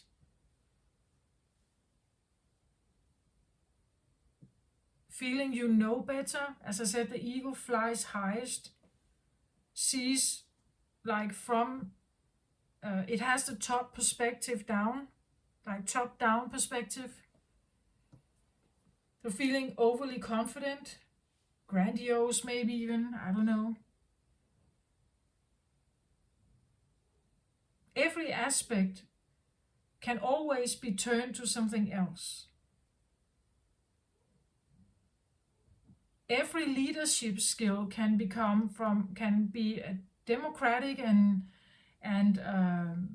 to like tyrannical.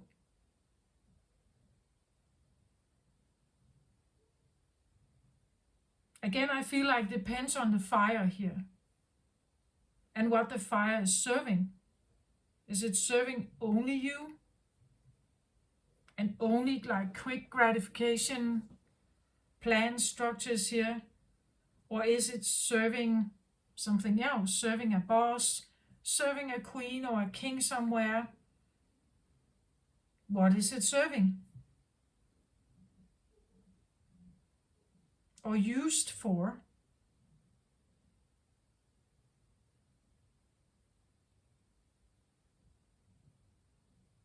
In this case, it could feel almost like, a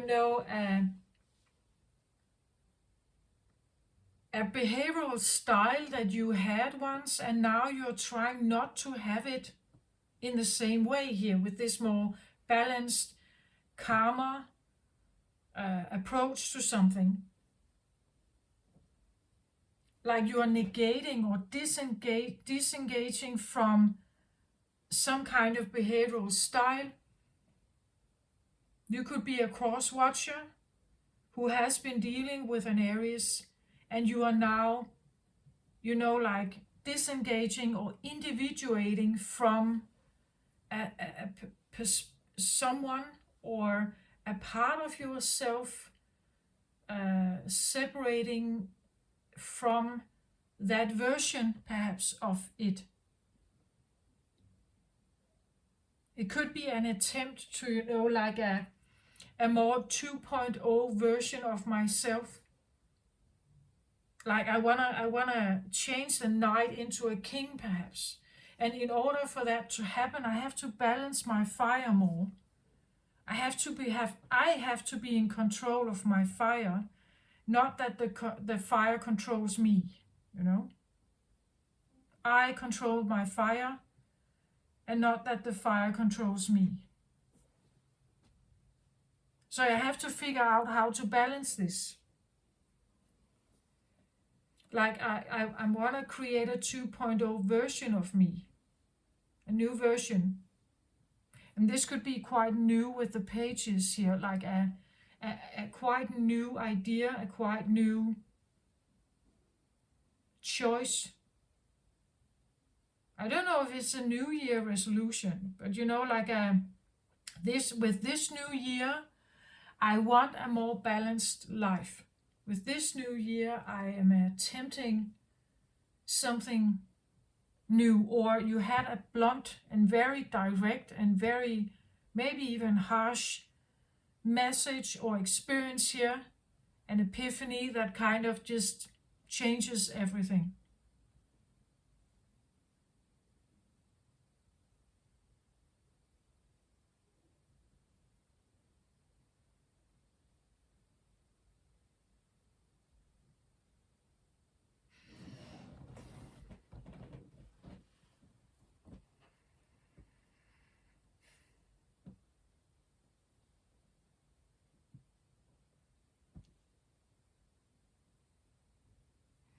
So I have another card on this page of Ariel here. So I get the High Priestess here.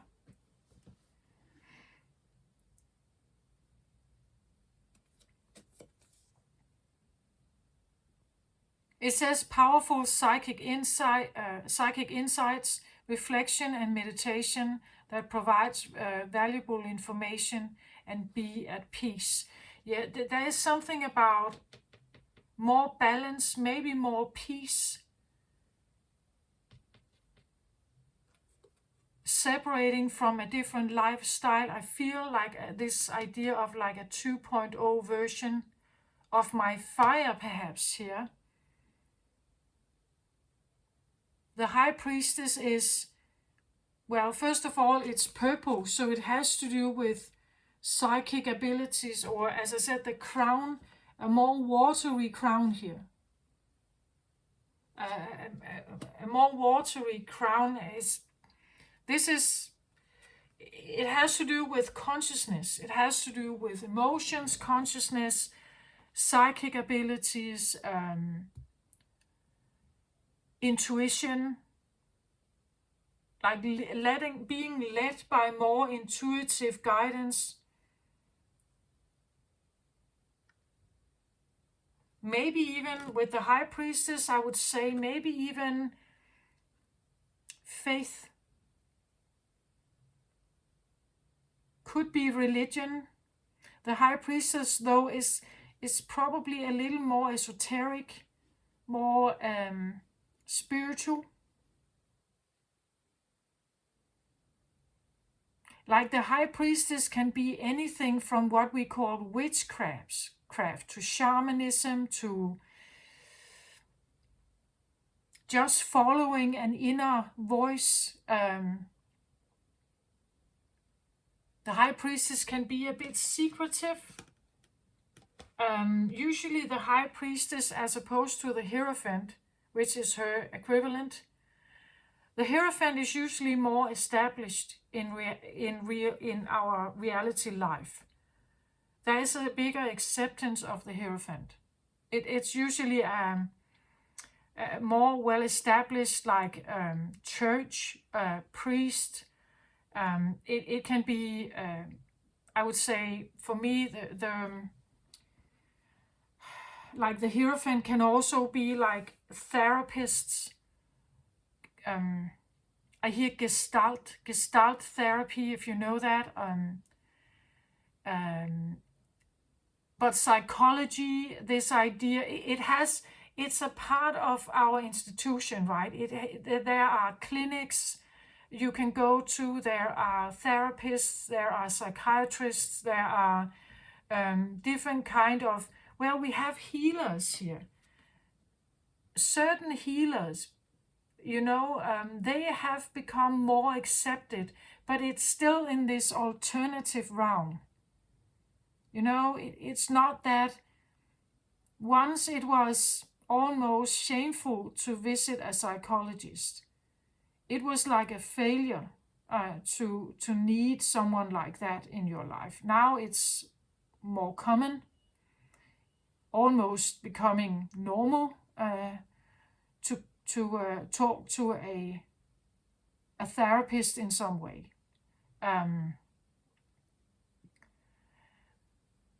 So I feel like this one can be like that, like and it could be that you're seeking that, or you're studying to become a high priestess in some way, that you are educating yourself, learning skills, how to balance your fire, your temper management, something like that, or addiction therapies, something like that, right? That you learn how to anger management, you learn how to control the fire so that you can have a more balanced, as I said, more 2.0 version of you.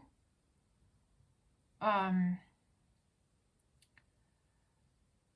I feel like a kinder approach to yourself, a kinder approach to others in your life, perhaps. This could be, that like the STEPS programs. In AA, there are these 12-step programs that you're learning about. And again, it's supposed to separate you from a different kind of life that, well, there was potential here, but the way it was yielded was maybe not the best way. Maybe you are becoming aware of, that could be what this is, like extreme egoic behaviors that you are now figuring out, that I have to somehow balance this in order for me to have a happier life, a more fulfilling life, because what I see is that I'm reckless in my behavior, perhaps. This could even talking about making amends. Maybe you've hurt someone here and they have turned their back now. Maybe you've hurt them many times. They're turning their back now, right? They've closed the gate. And you feel it, like you can feel that there is a sense of no, that and maybe you're trying to make amends here. Maybe with a child,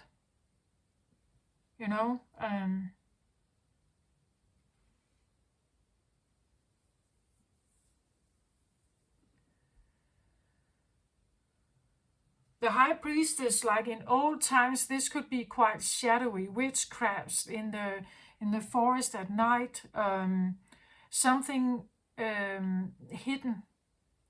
Because if they were found out, they could be burned on the fire, right? They could be beheaded, like they could be drowned. They could be accused of all kinds of witchcraft thing. So, you know,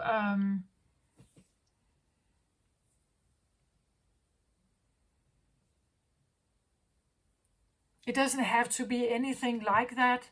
I'm just saying the high priestess usually have a little more secrecy to her. Maybe it just talks about what you're doing here is a bit, you know, like your own personal process. Maybe you're not sharing it. Maybe you're just, you know, choosing that this is, at least for now, this is mine, this is my process. I have to become acquainted with this new thing. I'm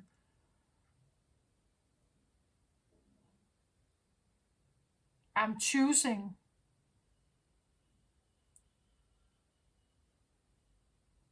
a different path for myself. I'm educating myself here as well. Like with the high priestess, I would say this could even be like spiritual education. It could be something like, yeah, meditation, yoga, breath work, calming yourself down, looking for inner insights. That's the high priestess does that, right? She is highly intuitive, could be quite sensitive.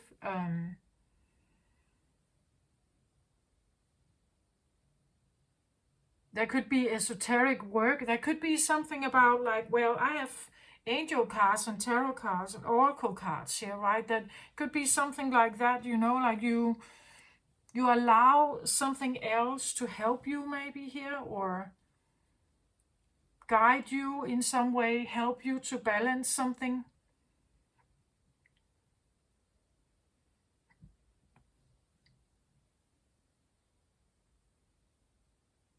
Maybe by becoming more spiritual, again, your pace, there could be something about slowing your pace down, meditation, yoga, inner like reflection about life circumstances, about life choices can give valuable information, valuable insights.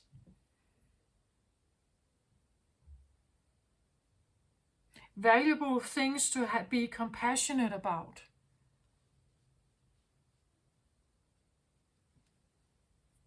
Knowing that every time you somehow realize something, you are healing something here.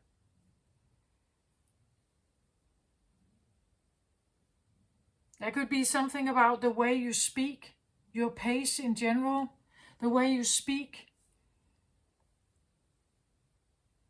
Maybe you're not as quick to act as you used to be. Like you want to think things through before you actually embark on it.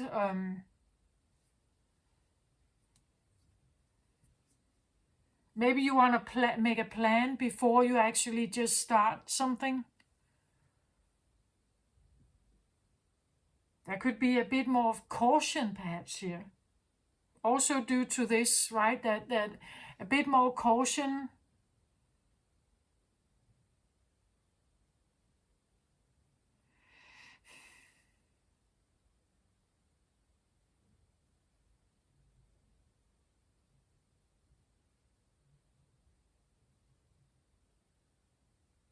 We could say that the reason why I feel this is a bit separate, because this can be your work situation, and this can be, you know, your private life, right? That in your private life, you are not as maybe quick to move as in your work life. So keeping private life and work life very separate. Maybe you have a like quick moving energy here in your work life, but in your private life you are quite You're cautious maybe, you are slower to move, slower to invest. It takes time. It takes many dates before you actually decide whether someone is someone you want to open up to here. You have no hurry. Like you have figured out you don't like my private life. I don't want anything that is like hurrying or quick or like that is a totally different version of me. So my pride, keeping things separate, like my work life is very like that's where I use my fire, and in my private life I'm maybe very private. I don't overshare. I keep things to myself. I could be a bit avoidant. I take things very slow. I need balance. Like when this is my work life, when I get home, I need a very balanced, very stable home life. Maybe it's quite spiritual or esoteric, or there could be church here. There could be like faith, things honored like that. Doesn't have to be, but could be. Maybe you're quite particular, about what's in your private space. It has to reflect and fit, it has to fit the agenda that you would like to be here. Again, this is the center card. This very important card. It talks about the balance, something reliable, stable. It says clever and educated. You could be someone who needs intellectual stimulation. The eagle is here, right? You could be someone who needs intellectual stimulation, conversation, forums, but it has to be reliable. It has to be balanced. You decide. You can click in and out of it. Maybe it's online, so that you can maintain something here that you feel is necessary. Just be aware of these, I want to say, right? Be aware of maybe if you want something to come into your life, I feel like it has to be, well considered, right? It has to be very well considered whether you want to open the gate here. Like almost like they have to prove themselves worthy of my world here, right? They have to prove themselves worthy of my world. Otherwise, I actually don't want them in.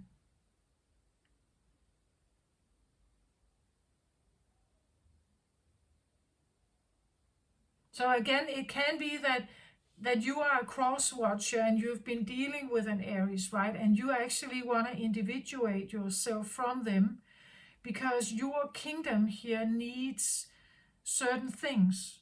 And when they come in, they don't bring it, perhaps. Right? Again, here we talk about fire, desire, flames. Here we talk about heart.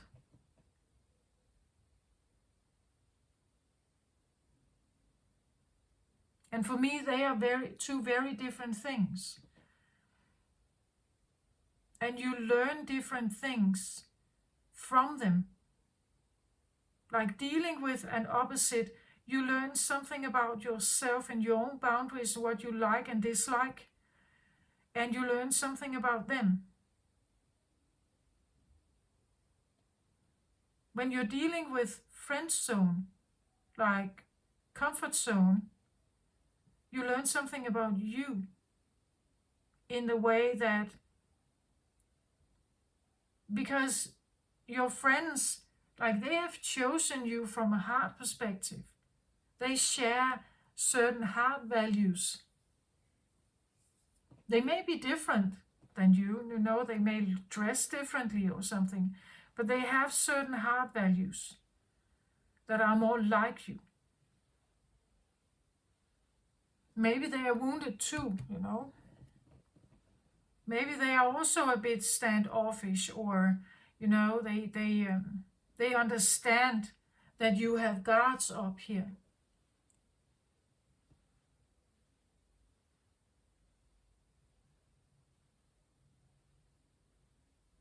But friend zones, comfort zones, well, they make us feel safe.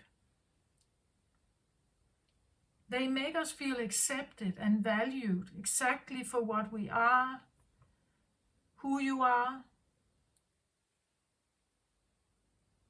Like true friendships, they don't care about if you feel low one day and up another day. They don't care if you have, like, if you are all dressed up, or if you know, you just stumbled out of bed. They don't care about that.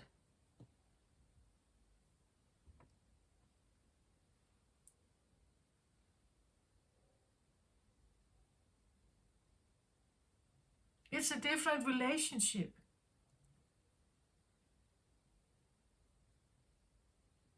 I want to say, friends, they don't care if you are not perfect.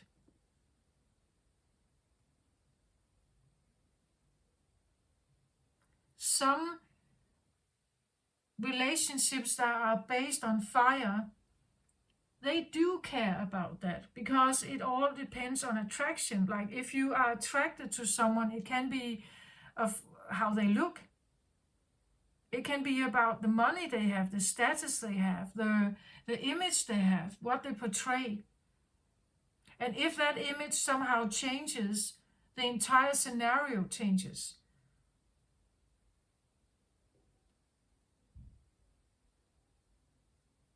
So there's something about, do you feel attractive or do you feel safe, right?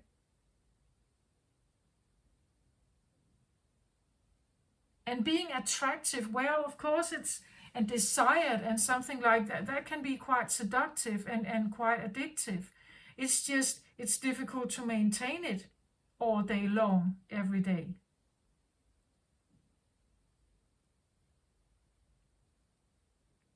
And I think it goes for both genders.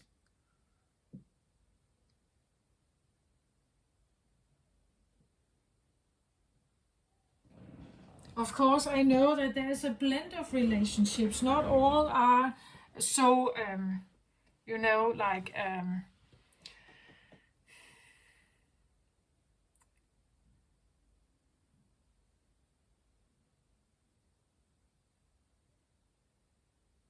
relationships is a blend of very different emotions and ups and downs, and um, desires and wills and wants and needs. It will be a mix of it.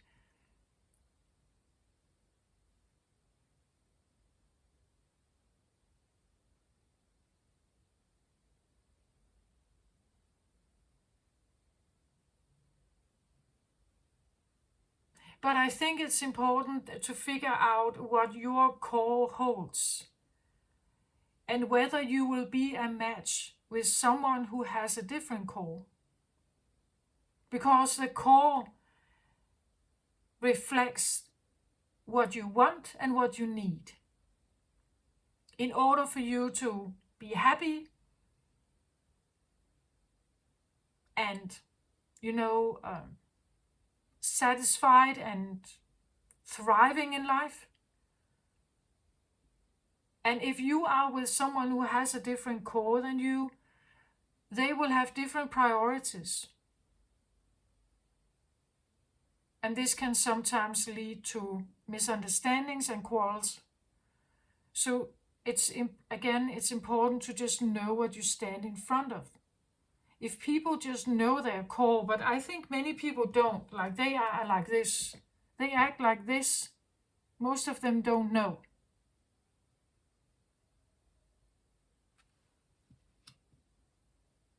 And if you're on my channel, you probably don't know. Not the full extent of it, actually, and what it would actually require of you if you should follow it. Authentically, brutally almost, following it. What would you say goodbye to? What would you no longer include in your life? What would you go towards? Would you be willing to make all those moves, those changes? Or are they coming in over time?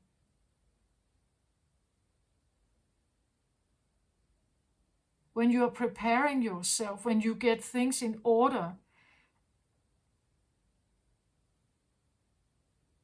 can you leave an egoic lifestyle behind when you know that it's actually not serving you?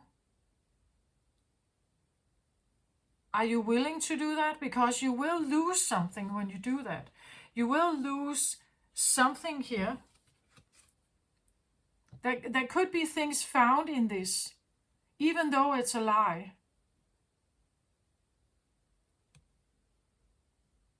So if you're actually taking the mask off and become very brutally honest about who you are, it can shock these people, right? And maybe they walk away from you and you will lose something in that process. And are you willing to do that? And how fast are you willing to do that?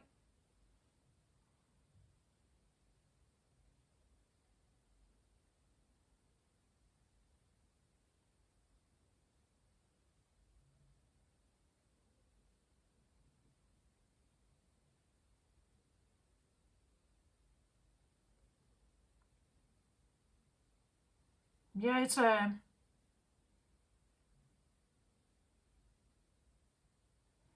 it's definitely a revealing here. Can I have one more card on this page of Michael here? Because I feel this, it comes in as a page, but actually I feel like it could be quite blunt, like quite direct and to the point.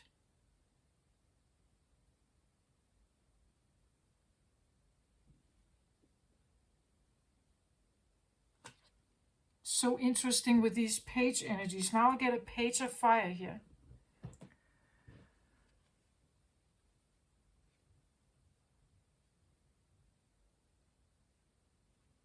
So I have page of air here and page of fire.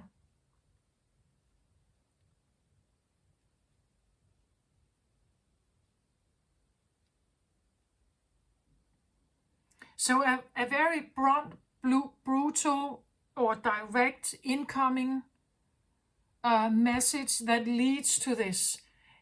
So I have knowledge and awareness combined with fire. So this could be an experience of both fire and wind. You know, this could be an experience where a dimmed fire is released, and because of that you get an awareness. So let's say because you have no mask on here, right? So this is now a very honest confrontation with yourself here. This can suggest, an episode where a temper has come to the surface and you almost get shocked by your own fire.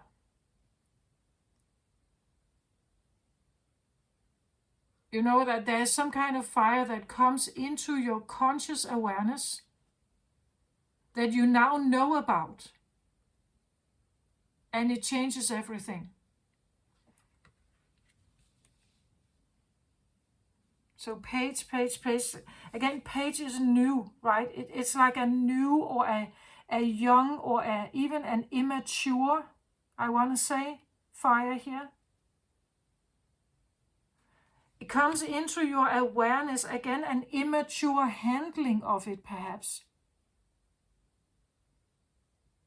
Everything here is quite, it's very young and still very immature, Page is probably like one of the youngest, most fresh, new, even naive or untested versions of the energies. So from Page of fire combined with page of Michael here, air, now into a page of Ariel. So if the fire comes to the surface in a fresh but maybe immature or a bit wild way, you can have a fresh, immature, even wild kind of epiphany about it that leads you into a still very fresh, young, immature, naive version of trying to balance it. Does that make sense? It's quite like page of fire, I would say, is Aries energy when it's young. It's energetic, it's wild, it's very desire based, very quick, and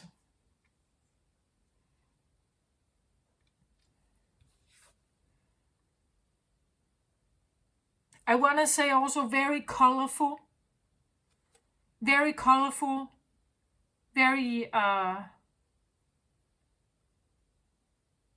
explosive sometimes. That's why I say that the fire can be, well, the fire can actually,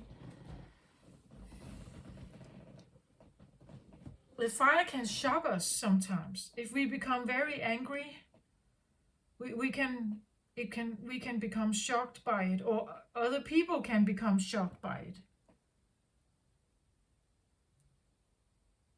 The wildness that can be found in this desire-based wildness here, and enthusiasm and sometimes a bit crazy energy here, can seem tumultuous, not easy to handle.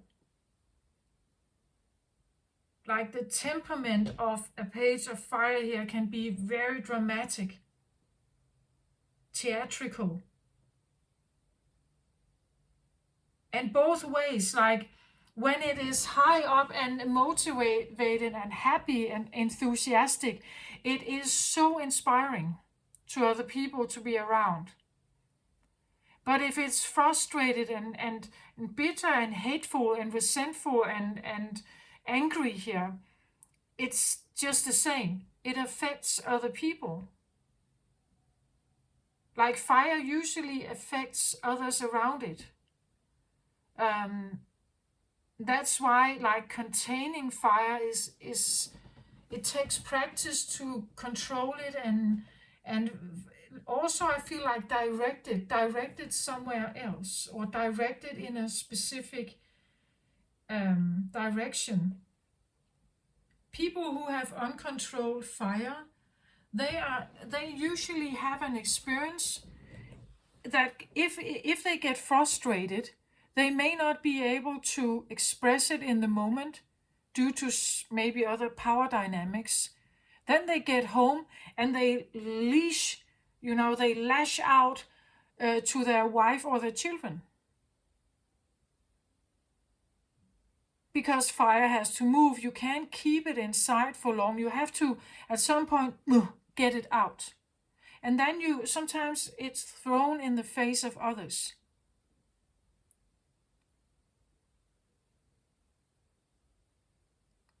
The wife also has to find a release for that. And the children too. Maybe the children break something. Or they start, like bullying other people, other children, younger children perhaps, younger siblings.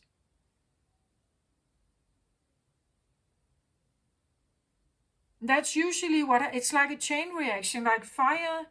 When it starts and it's projected somewhere, there is a recipient typically. And that recipient is now trying to figure out where to put this fire. What can I do with it? They may, like turn around and send it somewhere else. And then there will be another recipient of it. So it's just like a chain reaction. It just moves around.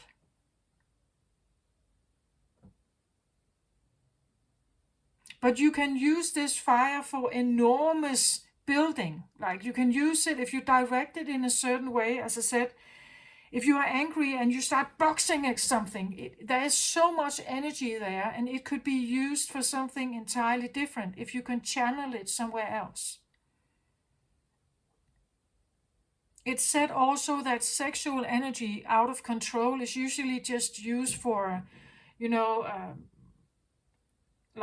sexual encounters. But you can hone that energy, learn to control it, and you can actually push it into, like building something.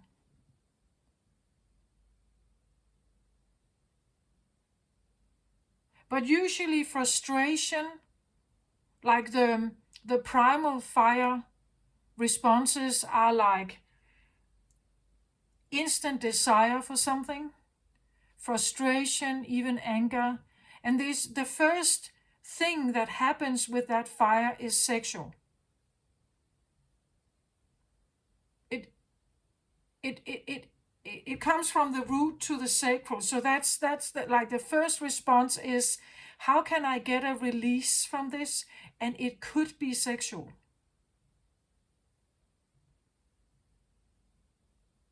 That's why I believe that, well, sexuality there's a difference between just having sex and making love. Having sex can be a release of some of this tension, a tension release. But the tension can be accumulated into something else, and you can push it forward into a project, perhaps.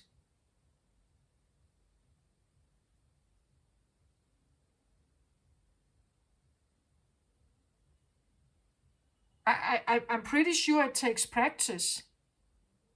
I just know that I know people who have done that.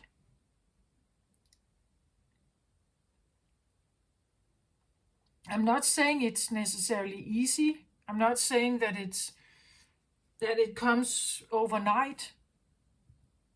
I'm just saying it's possible.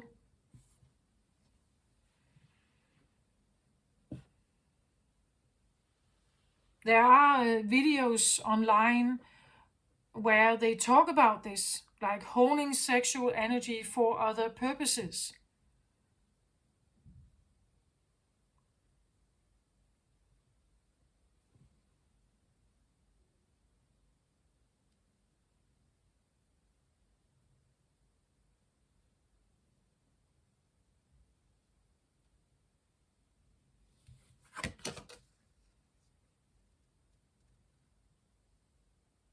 So page of fire here can, well, we have the tiger down here. So somehow I also feel like there could be a link to the high priestess here, because the tiger is usually known as like it hunts at night. So it can be something that is primarily coming up at night, or you feel it. And at night time it is quite dark here, like a tension or something building at night, or in secret, or secret behavior. As I said, it could be something, you were drunk, you acted out in some way, it came out in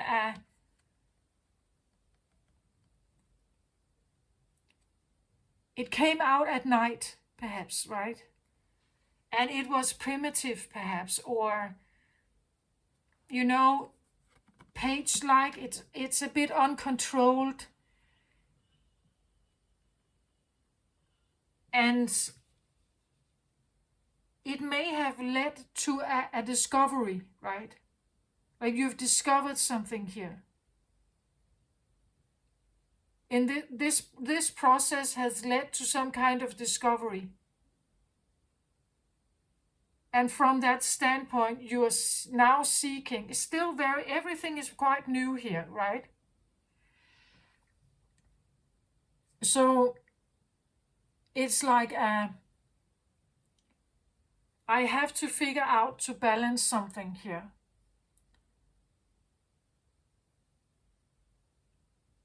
Because of what you have discovered here about maybe some shady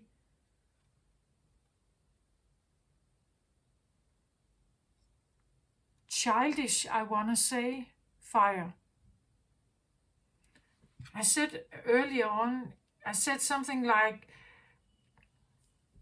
it's like whatever is happening here, it's like a wake-up call to the fact that I have a childish version of me in there, still acting out something. It's still acting out like it's frozen in time. It cannot act in any other way. It has been wounded in some way. So when it comes out, it can be, of course, this can be fun and young and wild and fresh and enthusiastic as well here. The point is that it's leading you to some kind of conscious discovery. And from that point, you want some kind of balance.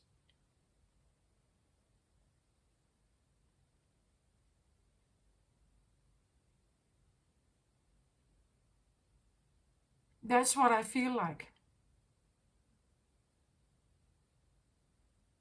Maybe you're realizing, I have to heal myself here, so I am shutting the gate. I still may be looking, you could stop dating here.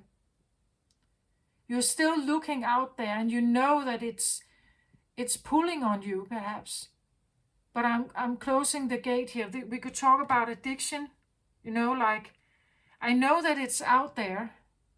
I know that I have been desiring this. I know I have been going, like I have been a user of this, or I have done this, then it still calls me. I can still hear the call of something. But I'm choosing to close my gate here. Because I have to clean up, or I have to do something here.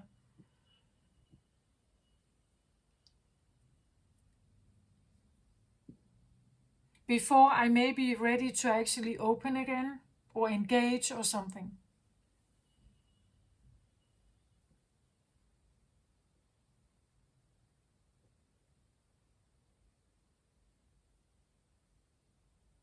I'm choosing a self-loving approach, and I cannot have other people around perhaps, because if they are there, I cannot stay in my energy, and I cannot focus on whatever this may be, right?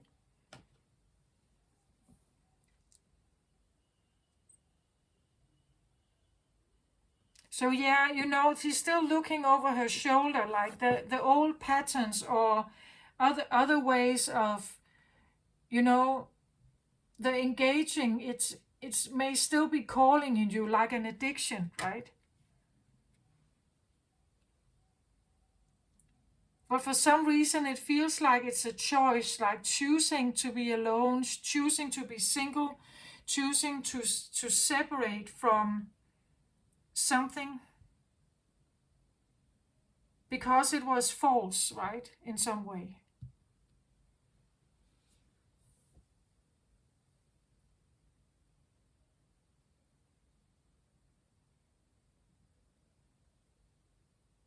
That's what I feel like I have. I hope this helped, Aries. Take care of yourself out there. I send you my best love and light to you. Bye bye.